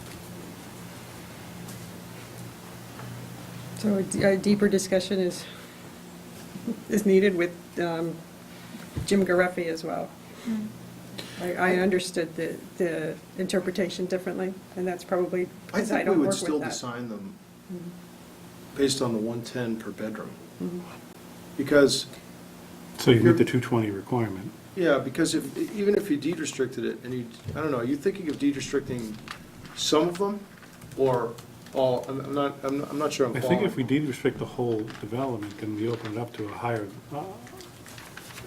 it becomes more available to more people, in my opinion, for 55 and older. And the 2 affordable units, they can come in with a higher income and asset. I see, because then they ask, okay, now I'm following you.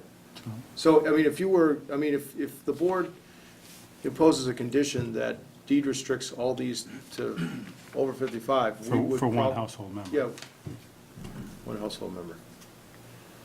So I'd have to look and see. I mean, a 220 gallon per day system fits on the lot, so if, the only thing that it would change is we'd be going down to 150. So let me say this. I think it's a great question that Anna brought up. I'm thrilled that you guys are considering it. I think it's a conversation that you guys should have as a development team and think about it. I think we need to work on it, on our, how we address that or approach it as well. So maybe we can come back at our next meeting with questions and answers for both of us. Why can't we close it now? I'd be more than happy to, Mark, so if you want to move in that direction. I by all want means. to I want to ask them to consider putting a deed restriction on it and close it. I don't see any reason to drag this out anymore. I think that's the amenity that we need for this, is to give the seniors over 55 a chance to buy as many of these as they can, and if that takes a deed restriction, and the developer is not opposed to it, then I'm all done. They've given me everything I could possibly have. There's the one question, the way I heard it, when it said one member of 55 or over, not the owner. Well, One member of that's, the family. Huh? One member of the family. One member of the family.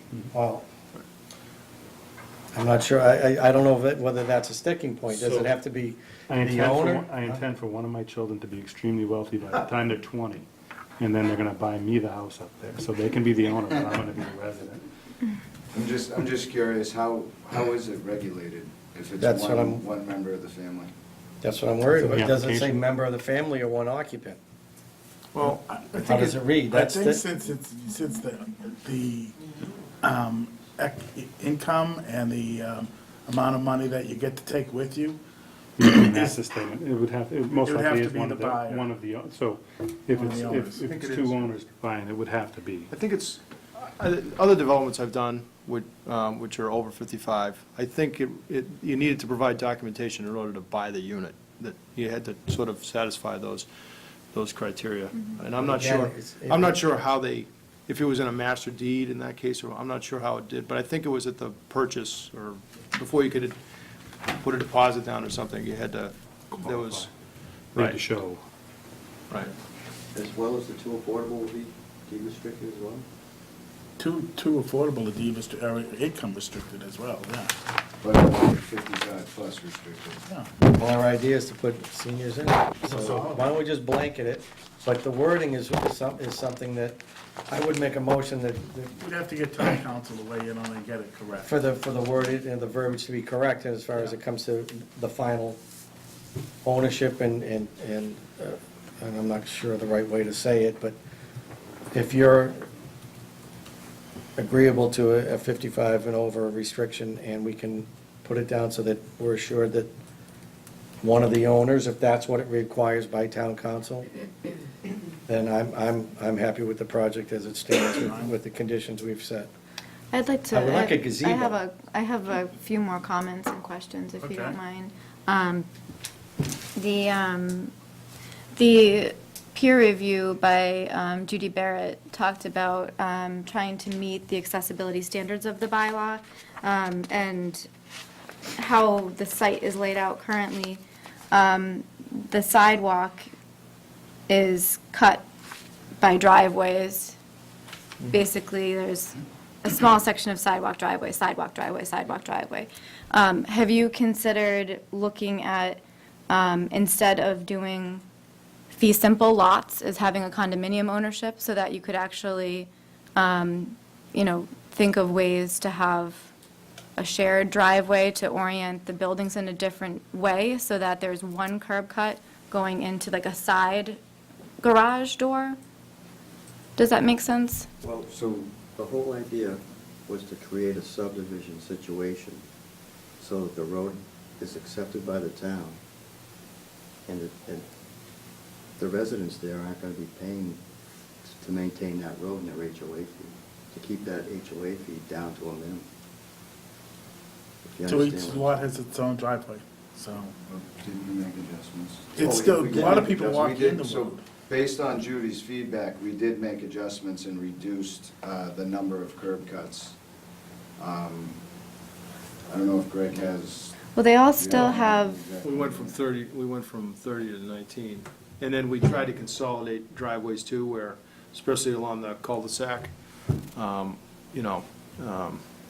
they're on their own lot, to your point, still. They don't, it's not like a common to a side load garage.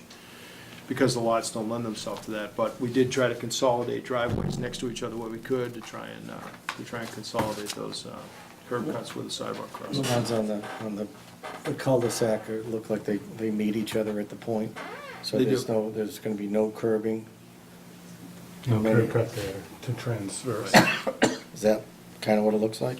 That's right. But we still got sidewalk coming around it? There'll be the sidewalk would go through the, particularly with no waiver, particularly with this concrete sidewalk where the concrete would run through the Driveway. driveway, to and then the you'd have driveway, back to the right, pavement. you'd have the apron from the road gutter up to the sidewalk, and then you'd have the sidewalk, and then you'd have the.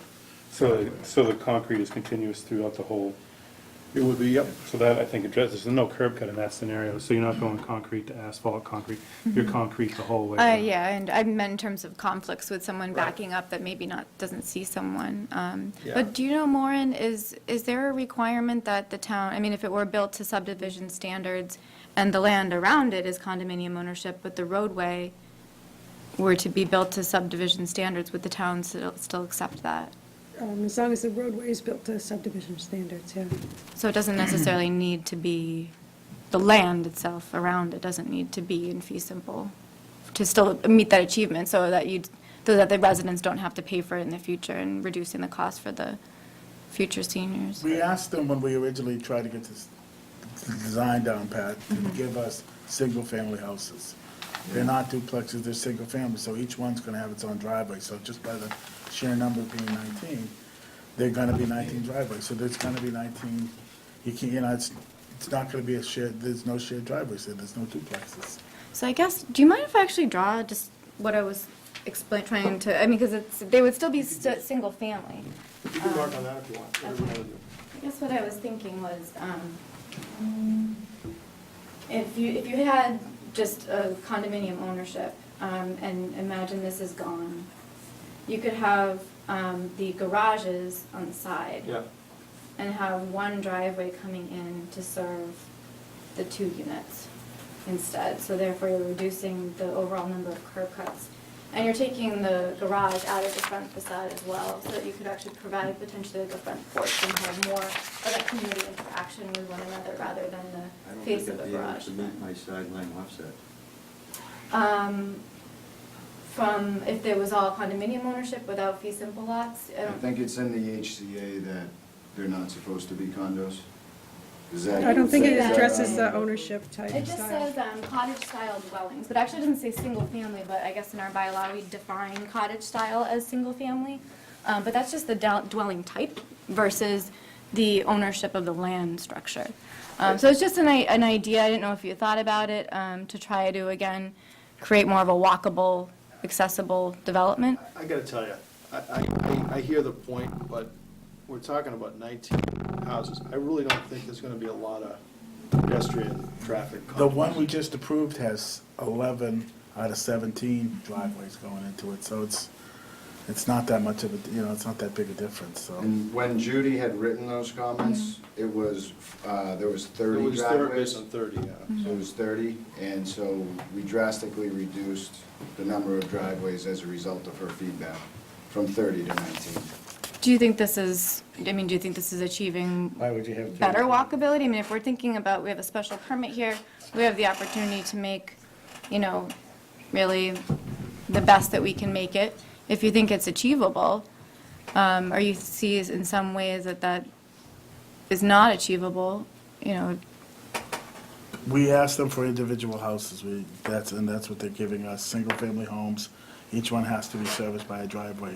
They're not gonna put, So she's showing a shared driveway between 2 units. I mean, I don't think it's a bad idea. I don't know if you can configure the house the way you have it to turn the garage on the side and make the radius for the turning of a vehicle. You'd need at least 45 feet between the buildings to make that. you may have to think about Yeah. moving things around, but it's just a thought, I don't want to shake things up and make you start from ground zero. I don't know how So, far along this has been, but. May I piggyback on what you're suggesting? What if you kept one front-facing facade and one side, and you shared the driveway that way? We have to make the lots bigger and chew into the open space. We don't, No, I we like asked the them for open space, so. we asked them for 19 single-family homes. Do you see what I'm saying, Kristen? Do we have, we don't have setback requirements in the senior development, do we, I from think it was 15 units to, Oh, yeah? yeah?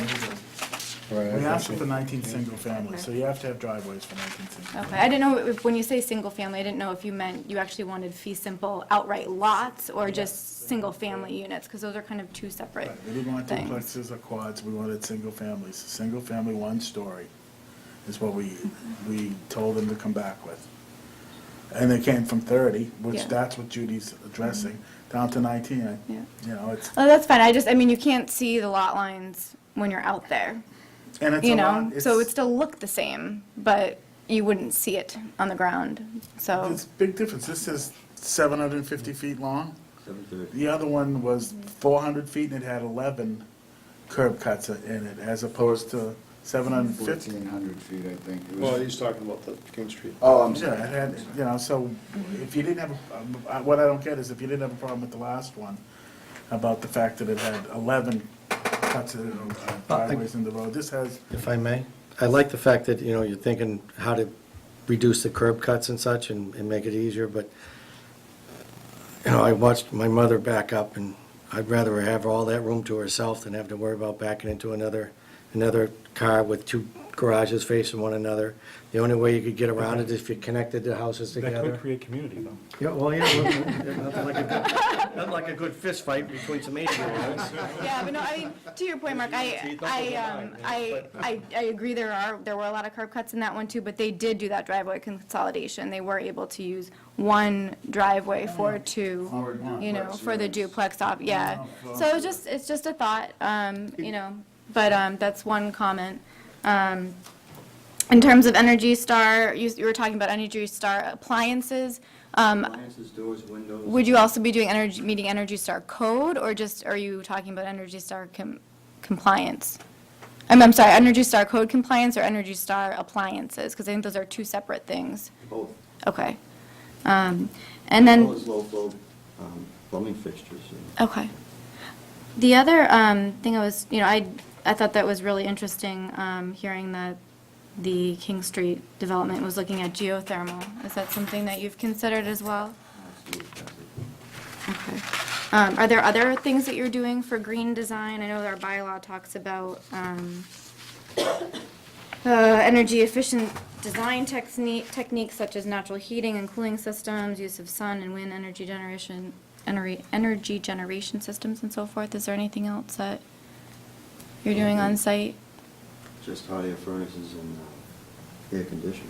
Okay. So other than meeting all of the energy code requirements, there was no plan for solar and things of that The house will be nature? prepped for solar, correct? Required by, For the panels on the roof, it'll be The new prepped for building that. code was It's required. So, yeah, that's good. Okay.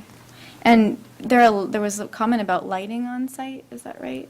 yeah, so For I this think development? Green had some concerns that they were gonna share with us. Okay. We did, yes. Okay, so for lighting on site, when you get to it, it might be something to look at, having the little solar pieces to them so that they're lit by solar. That may help to kind of achieve that goal a little bit further in the bylaw.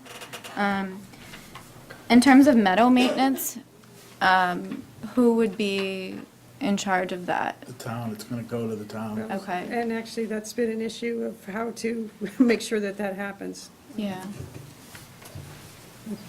So the town An doesn't. issue on who's going to be responsible for the upkeep of the. Of the meadow. Yeah. Well, we can always turn around and let it go back to nature. Right? I mean, before we got there and made a field out of it, was trees. Correct? So it's a decision to be made by the town as a. Are you good? I have a couple more. Okay, I'm Sorry. Trying to And keep it rolling. yeah, no, in this particular plan, I know there's a lot of abutters on this side of the road here. I mean, there are abutters everywhere, of course, but with the tree, with the leaves down now, you can really see the homes through here. I know they're kind of used to looking out onto a meadow, but with, the previous development, I wasn't too concerned about this because there was quite a lot of wood surrounding. But in this location here, do you have a landscape plan showing some landscape buffer on kind of this edge? I think that might be nice for the residents over here. Well, we're showing street trees. The previous iteration of this, where we had the 30 lots, the houses were a lot closer to Cricket Lane and the abutting property, so we were showing some plantings there. But this one, we pulled those houses further away. We're actually gonna leave the woods line that's there. You can see the dark green strip that goes around, that's an open space strip that would disconnect the lots, so to speak, from the abutting properties. It's a pretty good wood line that runs around. Cricket Lane. Yeah, I just went the other day, actually. And if so. we planted on those lots, we'd be planting on what would ultimately become private property. Yeah, I understand. So, it was kind of a, so before we were proposing to sort of shift the street trees that you require to as screening because we were closer with the houses. But when we redesigned this, it seemed to us just to make more sense to put in the street trees as required and take off our waiver request for that. So I guess the short answer is we're not proposing trees because of those things in that area. You can actually stand in the middle of that field and turn 360 degrees and see 3 houses. Any more? Would you be open to doing one unit at 120% AMI, deed restricting it?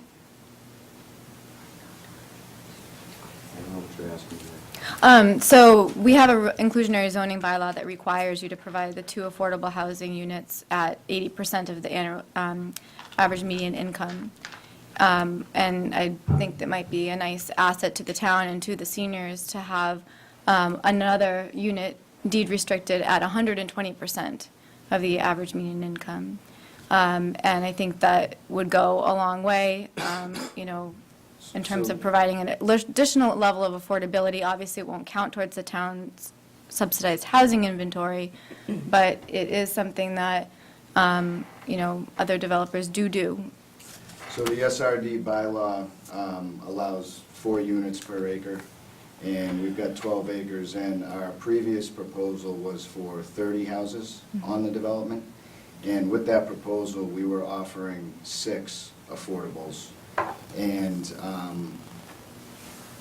we were told to bring the number of units down to 19. So if we could do the 30-unit plan, then, we were open to giving 20% affordable to the benefit of the town. And, being down to 19, that's not something that we have on the table. Okay. Nope. That's all I've got. Tom, you want to finish up all the outstanding issues you have? Sure. Yeah, a lot of our comments have already kind of been discussed through this discussion. Greg kind of picked off a lot of the comments, and it's good that they're already started to address some of them. There's some waivers that we picked up that should be requested. Some of them are largely procedural, such as roadway cross-sections or the scale of plans. There are waivers that have been granted in the past, and we take no exception to those. There didn't appear to be any gas line shown, natural gas line shown on the plans, and I'm not sure what the applicant's plan is for heating, whether it's home heating, oil, propane, or natural gas. So that was one of our comments, just to provide more information on that. Looks like they've been coordinating with the water department and electric department. Concrete sidewalks have kind of been already talked about and addressed in construction management plans. So it looks like they'll be submitting those. We did have the same comments about the emergency egress and the fire department access, and so it sounds like they've done that coordination as well. And certainly the comment about the cul-de-sac, and if cars are parked, I think no parking signs might be in that situation. There's the bus waiting area, any subdivision with 10 or more lots. We're recommending that there be a bus waiting area. Even though there could be some sort of deed restriction, it could also be used as a council on aging bus pickup. So for that to be included in the subdivision. And also, I know it was talked about the maintenance of the open space and the cul-de-sac. I know the DPW director has indicated the maintenance of the cul-de-sacs is a burden, and also any maintenance of the open space. I know the application stated that the open space would be mowed, so we just suggest that that be worked out as far as whether it really is intended to be mowed and who would be mowing that. I know the DPW director's indicated not wanting that, that burden. Granite curbing, I think, was discussed. Street lighting, we are recommending street lighting being a senior residential housing. It may make more sense than just the one street light at the intersection with Spectacle Pond Road. Again, we defer to the board on a determination on that item. What do we usually spread them for, every 50 feet or something like that, or, which seems kind of close again? Every house lot had And, right, that's the way, one way to do it is do private driveway lamps at the, somewhere on each driveway. And who controls those? The homeowner. So if you did, I think if you did one at the street entrance and one at the cul-de-sac, I think you could provide enough lighting for safety on the street, and then you do a private light for each unit. Most people do enjoy a lamp. Yeah, is it, do we have town by, I just don't know for sure, but do we have full cutoff lighting requirements in Littleton? Because if not, either way, I think that should be looked at, so that we're not emanating light onto, you know, the Sure. abutting properties. How far are the houses off the road? So right away, 25 off the right-of-way, off the road. I mean, as far as, let's just say the sidewalk. Off the sidewalk, it's 26 feet. Good, all right, thank you. I didn't see that with a number, I like that. Cars, by the time you get any decent-sized vehicles, I don't want them sticking out in the sidewalk, which was another issue on another project, so. Oh, is, That's good, thank you. the back of the back of the sidewalk to the front of the garage is 20 feet? 26 feet. 26 feet, okay. I believe in the previous iteration, they were just 20, and that was a Right. comment that Okay. we had, and I think they revised that. So Oh, there's, good. should be enough room, plus with the garages, so.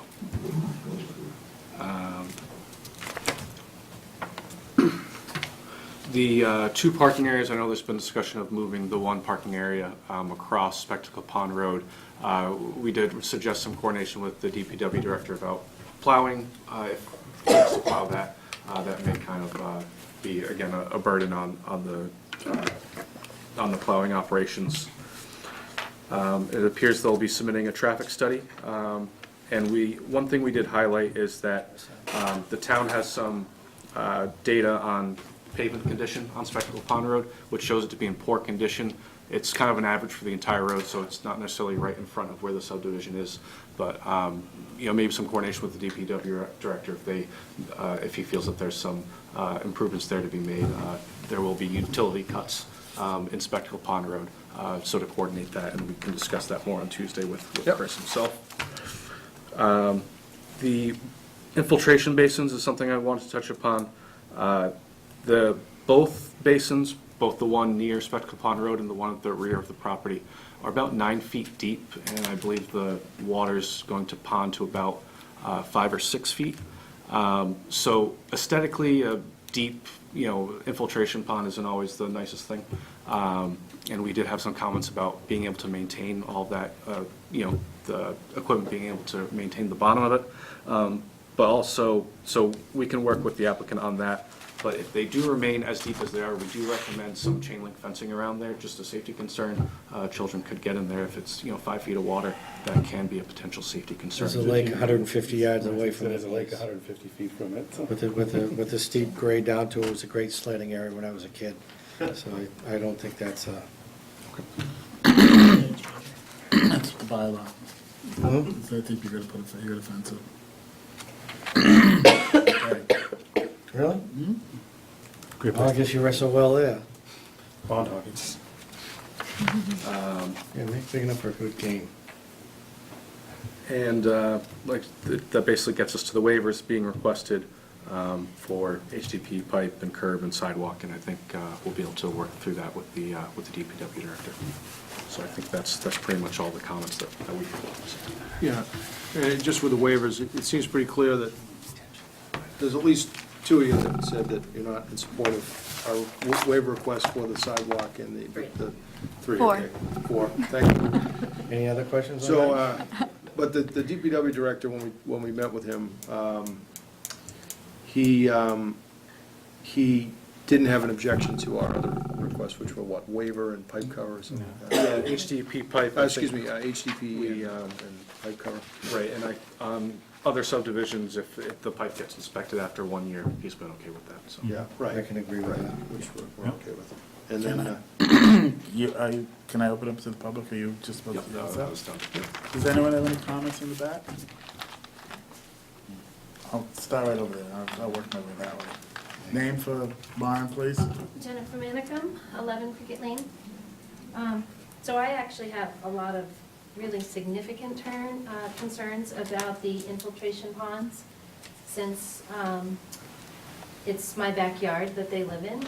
So, we're disproportionately affected in the context of every other abutter. And I worry about, first of all, can someone confirm, is there an HOA now? Because I never heard any formal acknowledgement that this development was going to be managed through an HOA.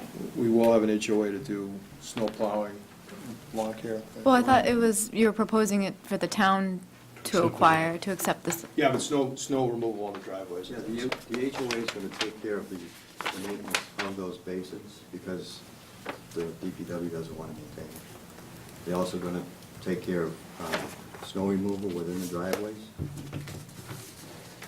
and mowing the lawns around the home. And we told the DPW director that we would also include the maintenance of the cul-de-sac, because that was a concern that he raised to us when we met with him. So I would really love to know in very detailed fashion what that means as far as maintenance, because I'm worried about the potential for those to fail. I also don't see any marking on that plan about the distance between the infiltration pond and our leaching field and our septic tank, which I assume you have access to since you know where my well is, you must know where my septic tank is. So I know they're right in the backyard there. So I worry about that. I hate the idea of having a big chain link fence around an infiltration pond right in my backyard. And so I really, if that's a requirement, then I would really want some sort of mitigating screening or something of the 3 houses that Mr. Kennard can see as he turns in his 360 degrees, one of them is mine. So I have complete, open, unfettered view to the field, which means I'm going to have complete, open, unfettered view to everyone's house and everyone's backyard, and a chain link fence. If the detention pond stays at the 9 feet that it has to be, and you have to put a fence up, will you screen it so it'll protect the neighbors from actually seeing the fence? Sure. Well, around the fence itself? Yeah, Sure. yeah. So they'll screen the fence, they won't screen the back of my yard, is that what you're saying? Yeah, they'll screen the fence, so Okay. With what? Like trees or? I would say bushes, arborvitae, something. Roses or something like that? Yeah. Grow, mature and hardy. In your, in the green statement, there was mention of wanting a groundwater analysis and not having seen that. I think it's number 51 in your comment section. We're working with the water department on that. They've issued a letter already, because it's in the aquifer, we are in the aquifer district, and they did issue a letter to that effect. When we met with them earlier in the week, they said they're going to reissue that, because when they reissued that letter, it was 30 units, and now we have 19, so it's a lower impact from when they initially issued it. So they'll be issuing that, we expect, shortly. And who has access to that? All of us? I mean, will it get put up on the I would expect so, yep. site? Public record, Yep. Okay. And so, just to confirm, there were a lot of very detailed monitoring activities under the stormwater management section, or under the maintenance and performance standards notes of the plans that said things like the infiltration ponds need to get cleaned twice a year, that they, we're gonna inspect the erosion and sediment controls weekly and after every rainfall. I mean, those are things that an HOA would be responsible for and would be liable for if there was a failure of the pond that affected a abutting property. Is that true? And where would that be notated? It's going to be in their homeowners association. They're going to have to file it with the planning board when they file their decision, after we get our decision, and all the paperwork comes back, they have to have a homeowners association file with us. And will that be a public document? Like, could a butter see that document before you approve it and say? We'll send it out, make sure that it's acceptable to the town. As we do with it, this isn't the first time we've had a homeowners association. We've had a couple of them. We send them out to town council, make sure.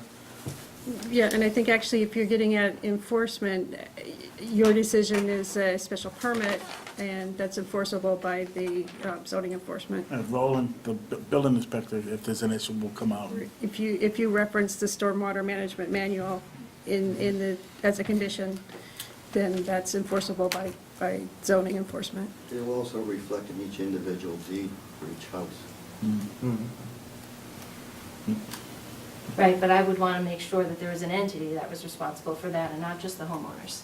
So the fact that it's in the deed is okay, but I'm not going to see individual homeowners' deeds. So I want to make sure that as a butter, as I said, like that infiltration pond is going to affect my property more than anyone else's. And it's grown at every iteration of this plan. So I just need to go on record as saying I'm really great concern about it aesthetically, and if it's going to fail.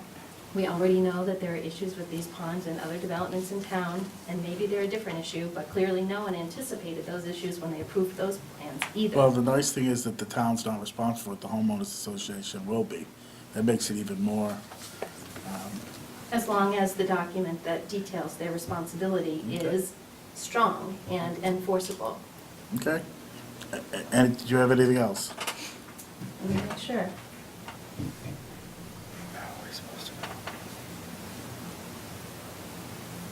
No, not tonight. Okay. Thank you. Anyone else? Ma'am? Hi, Diane Paradise, 10 Cricket Lane. I just wanted to give kudos to the board and to the developer. I know the conversation around age restriction can be very contentious. I was very pleased to see and to hear that you all were open to the deeded age restriction in this development, both the developer and the board members, so I thank you for that, and I do hope that that does get into this development. I think it's really important.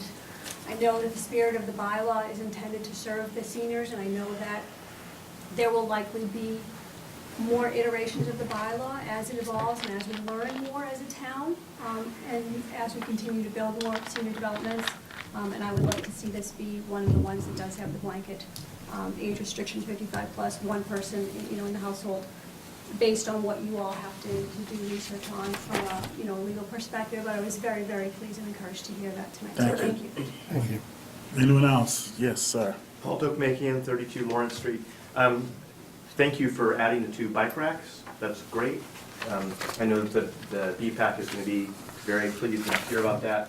I have a concern about the cluster boxes, postal cluster boxes. I don't think that's resident friendly. I think that seniors who may not get out of the house every day are not going to like to necessarily go all the way down to the corner. We have to give, the post office is requesting them now, and all our subdivisions. Is requiring them It's now. required. Okay. Yeah, we don't have to, it'd be nice, but we don't have to. Federales. And support for the concrete sidewalks, I think that's a better walking surface, and it's better for the town. I'd like to request that the planning board please ask the developer to extend the sidewalks along the frontage, along Spectacle Pond. Let's begin the sidewalks along Spectacle Pond. We need them there. Let's start with those.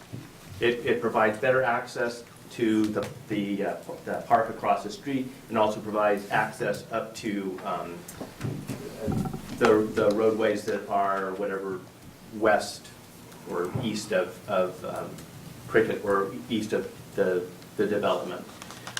Also, if you could please add additional amenities that are specific for seniors to either the open space, something there, a small park area, maybe with a play area added to that, something that's not just leaving the open space completely undeveloped. I'd like the developer to please add an amenity, additional amenities for the seniors, and additional landscaping to screen some of the development from the residential area surrounding it. Thank you. Thank you. Anyone else? Yes, yes, either one. Let's go for it. Yeah, I have a question about the Name, bike please. rack. Millie Curtin, Gray Farm Road. I'm a biker, and I don't understand what the need of a bike rack in a senior development is. You're right near your house, unless you're making that a bike path. Is that the reason for a bike rack to be, 2 bike racks to be in that development? I think it's for people who are biking over to that area, either to walk in the park or to take advantage of the open space that's in there. Or if they have kids, if the senior has a child over who has a bicycle, they can bicycle around the parking, bicycle around the development, park in that area and take advantage of the open space. You could also, we're making arrangements for senior pickup with a senior van, and if somebody wanted to ride their bike from their house down to the pickup area, it's a good location for a bike rack. I don't know too many people my age that ride bikes. You So, do. Hopefully You can bike maybe rack, get some more to I can help you. see- You don't play tennis, you don't ride bikes, you guys play baseball. No, I ride 24 miles. Wow, that's But awesome. I Every can't time? see- What? Every day? Not every day, but I do ride I haven't ridden bikes. 24 miles in 47 He hasn't years. ridden 24 miles on his Harley. The Yeah, point that's true. is, the only time With a you motor. see those bike racks like that is on a bike trail. So maybe 1 at the beginning, but 2? All right, we'll start with. Do we have any right now across the street at the conservation land? Say we could move one across the street. Yeah, I mean, it might be, maybe that's a better location for it then, but if people are going to eventually access that open space land, depending on what the town decides to do with it, if it is an organic farm or something like that, Football field. people may want to ride their bike there, so, I don't know. All right, we'll hide one across the lake. The other, I have Oh, one more question. Is that going to be, the road being maintained by the town? It's gonna be a Will public it be way. plowed? Good. Man behind you, before I cut you off. I think you were up first. Right. Stacy Scott, London Way. I love the idea of repaving that area across the street. I assume that's for overflow parking? Is that what that would be for guests or visitors? No, it would be so you could access Whitetail Way, in the Whitetail Woods, I mean, the walking trail's there. Okay. Right now, I parked there once and thought I was gonna break my ankle when I stepped Yeah. out, so. So the only thing that I would say to think about is just pedestrian safety over there. I know we haven't had a traffic study, but we did just have a rollover in that area there. So I'm just thinking of the families that are going to be visiting grandma and grandpa crossing the street on a Saturday morning when there's tons of cars going up and down the road, Head to the dump. going to the dump. So just something to think about, if we can have a crosswalk or some type of safety standard for them. And if there's any way to connect that parking directly to Whitetail with a sidewalk, that at least allows you to transition from this development across the street and then to be able to walk through Whitetail without being in danger. Because again, that's a tough curve. I'm on that road all the time with the stroller, and it's not pretty. Oh, we had talked So about if there's a that. sidewalk that could at least connect those two, that this could be a good time to do that. Thank you. Yes, sir. Mark, 7 Barron Way. Question, is the utility lines, are they overhead or underground? I'm sure they're gonna be underground, right? Underground from the subdivision, they do have to run a wire across. Yeah. Also, I'm happy that our newest member mentioned lighting, because we're now accustomed to a very, very dark space, and so obviously the seniors need lighting, but if we want to be able to maintain the lighting so that the entire field does not brighten up and lose a lot of the night sky and other things we enjoy. Thank you. Anyone else? Yes, ma'am. So I just want to comment that. Name, please. Christine Nordhaus, Star Hill. The soil under that development in that 4-acre plot is prime agricultural soil. So if the town would consider an agricultural restriction on that property, I think it would be fantastic. And also, my husband is 55 and a cyclist, and he would park his bike there all the time.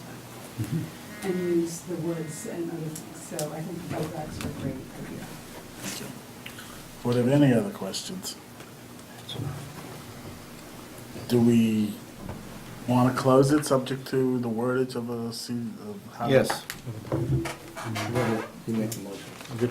No, I screwed. You're good with, we'll come up with some sort of verbiage to come up with an over 55 component so that you Right. two.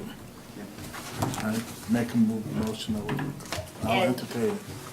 I agree with you, and as long as all the other things that have been addressed Yeah. in the peer review are so contingent upon all that. And could I just make there is something that a abutter had mentioned that I really liked the idea of, and I want to make sure you're okay with, if I move forward with it, if you would be okay with them just submitting something as a condition. But someone had mentioned having something there as an amenity, and something in the open space. Do you want to put a public garden there with that? Yeah, yeah. But I just don't right here, think I you're mean, gonna- I think it would be a relatively cheap thing to do, that have some type of, some little overhang with maybe a bench and a couple trees. What I think would be, I mean, it's a horrible drawing, but do you know what I mean? Just something there that it's, I mean, this is an entranceway where people are gonna park for the community, might be a nice Do you have a problem area with? there. If we- Picnic area. If we donate it to the town and we designate it to be for public planting or. Gazebo or pergola, farming something with or- maybe a fire pit. Something like that. We just have to, if we are gonna mow it, or Danny's gonna mow it, he's gotta get that tractor by. Okay, all right. Okay, I just wanted to make sure that's something that I would want to see. It's something we can consider for the size and shape. Well, I'm talking about even more of the open space, if we decided to make it a bigger farming piece. Well, the town can, yeah, The town can do whatever they want. Fine, as long as you're good with that, that's great. So we'll do it for farming, depending upon the town, how big it becomes. Yeah, I mean, in terms of how the town wants to use the rest of the open space, I think that's a great idea. I don't want to necessarily impose that decision, but I think that having the developer include something in their plans, we can talk about, exactly how we would want to condition that, but I think some type of shade structure with some seating and some landscaping, I So the think. residents can use it and then it gets bigger. Right, and then- yeah, and it's kind of a nice entranceway Great to idea. whatever happens Well, in the looking at some future. form of a value is what she's looking for, maybe that you could Okay. Or we presently can say that a discuss value it of after X we, amount you know. will be assessed towards So I know there was some, doing such a thing. there was some discussion about a sidewalk going down to Whitetail Way, and I think it's a valid point and a valuable asset. I know there's an expense to it, so. So one other thing before we, since we are getting ready to close it, could you have a homeowners association agreement in rough form to us so that we, when we vote it, we'll be all set with that? Yeah. So that the abutter is, so she at least get a first look at it, how's that? I would really, really appreciate that.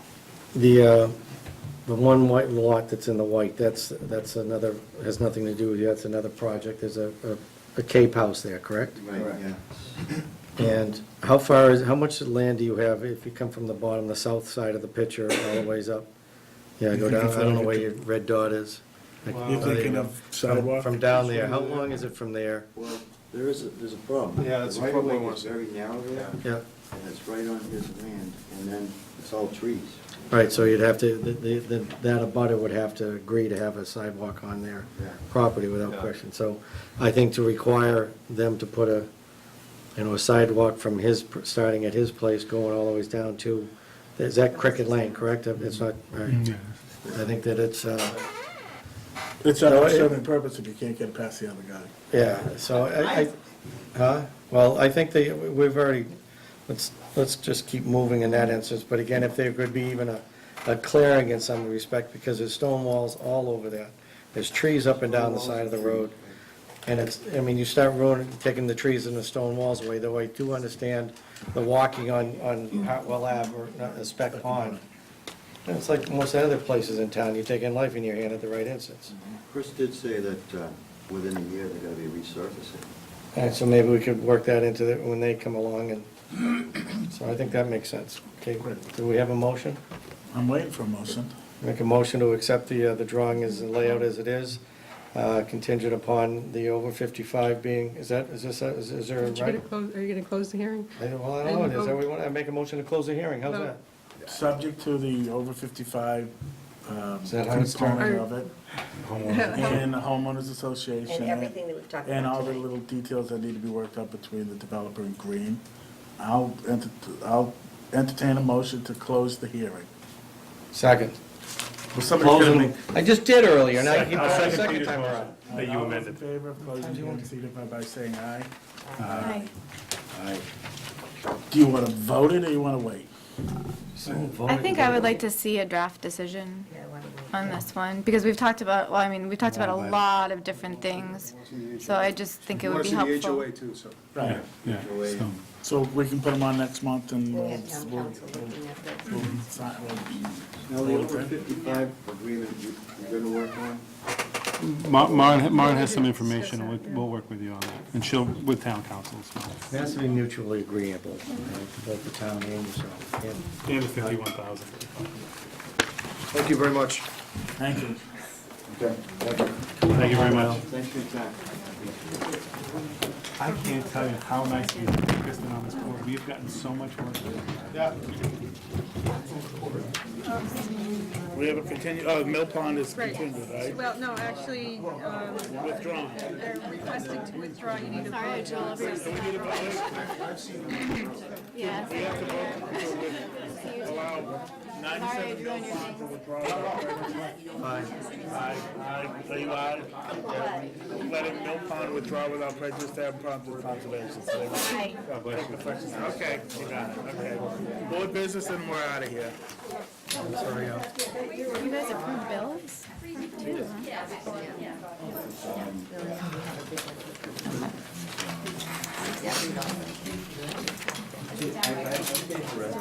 Just the one bill. So there's just one bill coming around, payroll sheets. There were 2 sets of minutes up, and Anna and Kristen had some comments. If you don't mind, you can approve those with those clarifications and corrections. Oh, you need pen, oh, you need pen. I'll make a motion to approve the minutes with the clarifications, corrections, and amendments. So November 1st and December 6th. November 1st and December 6th. Okay, approve the minutes with your corrections, Yes. amendments. All those in favor? Aye. Aye. Just see the little red thing, you sign where the little red things are. Okay, board business. I have some board business that Ann and I stayed late a week and a half, 2 weeks ago. Select board talking about assigning a working group consisting of 2 select board members, 2 planning board members, and 1 citizen at large to help define how we select a couple of medical or medicinal and recreational dispensaries, how we go through the application process, and what sites we approve and how we approve them. So it's a working group that was suggested and discussed. I believe there's some people from the public here tonight that may want to discuss it with us and talk about it. So, You just want to talk about the, the working group, so Anna and I were at that meeting and said that we thought it was a good idea as well. I'm willing to be a part of that working group, As am I. if the board so sees it fit to. does anyone else want to be? Oh, you're a temporary, I can't. I agree with the proposal by Let those by two Ed, do it? and Ed and Anna can Sure. have at it. You need a second? Maren, you'll find out whether we need to post public and all that stuff because of the working Any group. comment? Sure. Jenna Brownson, Plnbrd. We really can't Sorry. take, we never posted this, we really can't, Okay. You can't have this we discussion. can't have this We discussion, can't have right? discussion on, It's not on the agenda. it's board business, we're just talking That's about. not board, but, no, we can't talk about it, Sorry. right? Am I? Correct. I think we can, but Yeah, we really can't talk about it, we didn't post it. I disagree with the chair, but he's the chair. I just deferred to Maren, who's, All right, what else is next? that's it, we're done, right? Right. Bill's I would like to payroll. say thank you to Kristen for her ideas and bringing them forward, and that new urbanism idea that she kind of outlined with the garages in the middle and whatnot. I for the future, Mark, for the future, I'm not I sa- think that's fabulous, so for us to consider for the future, that's all I was going to say. Can you shut that stupid thing off now? No, Motion to adjourn? So moved. Did I, oh, Oh, please, go, we didn't vote. I Go. didn't hear public input, sorry, people. On what? No, just regular public, I just have a question on something. Yeah, under board business. but Under we board have business, okay. Public input. No, I just, in your December 6th meeting, I'm sorry, I'm a couple months late, the gentleman from the Foster Street, is it 95 Foster Street, the Crofton Estates or whatever they're calling it now, mentioned, you were asking him about the stone wall that's along Foster Street there. Yes. And he said that Chris Stoddard told him he could take it down because it was for sidewalks and all. But Foster Street's a scenic roadway, and I don't think Chris Stoddard has the authority to say that. And I know you guys questioned him, but I really wanted you to press him on that, that it's really should come to you before he starts He taking. needs a scenic, she's right, he needs a scenic roadway That- I bylaw. believe that was part of the application. And if I'm, either way, you have conditioned the approval that he'll bring a plan to you to approve for. Yeah, you're correct, it is a scenic So it roadway, will, yes. it would come back to you. But So I just hate to see this happen and, they do it and then afterwards come back and ask for. I agree with you with the stone walls, and we're speaking about how they taking the ones down and how they're gonna put them back in place again, and he said we'll use them throughout the subdivision and in different places. But that one's really granite, I would have rather seen them right on the, back in the front of the property and Right, stuff. and if it's for sidewalks, I understand it might have to come down, it's just the procedure of, If- we have the bylaw for a reason. Isn't it It's a granite? tight road. It's not really stones, it's granite. It's isn't it? granite ledge stacked up, Yeah, yeah. that's what the top of it is, yeah, Some- but, I mean, it's. Anyway, good point, we, Make a I'd like motion to see adjourn. that stay or be reconstructed if it has to be moved. yeah, Yeah, I just wanted to, Thank you. thank you. You sat here all that time for this? I did. God love you. Save All the right, walls. we're out. Get the prize. Motion to adjourn. Someone, second. Aye. Aye.